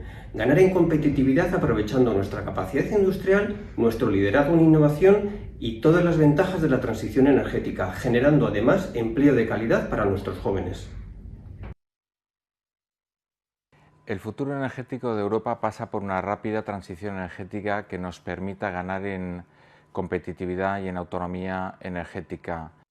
No podemos dar marcha atrás, es el momento de ir hacia adelante con fuerza y con convencimiento. Las moléculas verdes son, sin duda, una de las soluciones más importantes para conseguir que Europa sea una zona descarbonizada y se mantenga a la vanguardia de la lucha contra el cambio climático. Desde Repsol consideramos un acierto el que en el nuevo ciclo político pongamos el foco en la competitividad y en la industria, y en la vuelta a la neutralidad tecnológica, y revertir la prohibición del motor de combustión interna, ya que mediante los combustibles líquidos renovables, conjuntamente con la electricidad renovable, podemos acelerar la descarbonización del transporte y hacerlo de una manera más eficaz. La seguridad de suministro, la competitividad y la sostenibilidad son hoy desafíos interdependientes para el sector energético. Desde Sedigas estamos impulsando la transición hacia un modelo energético descarbonizado, promoviendo gases renovables como el biometano y el hidrógeno renovable, vectores claves para alcanzar la neutralidad climática en 2050. Este esfuerzo, alineado con la estrategia de España y la Unión Europea, contribuirá a garantizar un sistema energético más diversificado, seguro y autónomo. TotalEnergies está firmemente comprometida en la transición energética en el mundo y, por supuesto, en Europa. Le queremos pedir a la nueva Comisión Europea que haga suyos los retos que recoge el informe Draghi. Para ello, hemos de movilizar una mayor inversión y mejorar nuestra gobernanza. Simplificar los procesos de autorización y disminuir la burocracia es clave para lograr nuestros objetivos.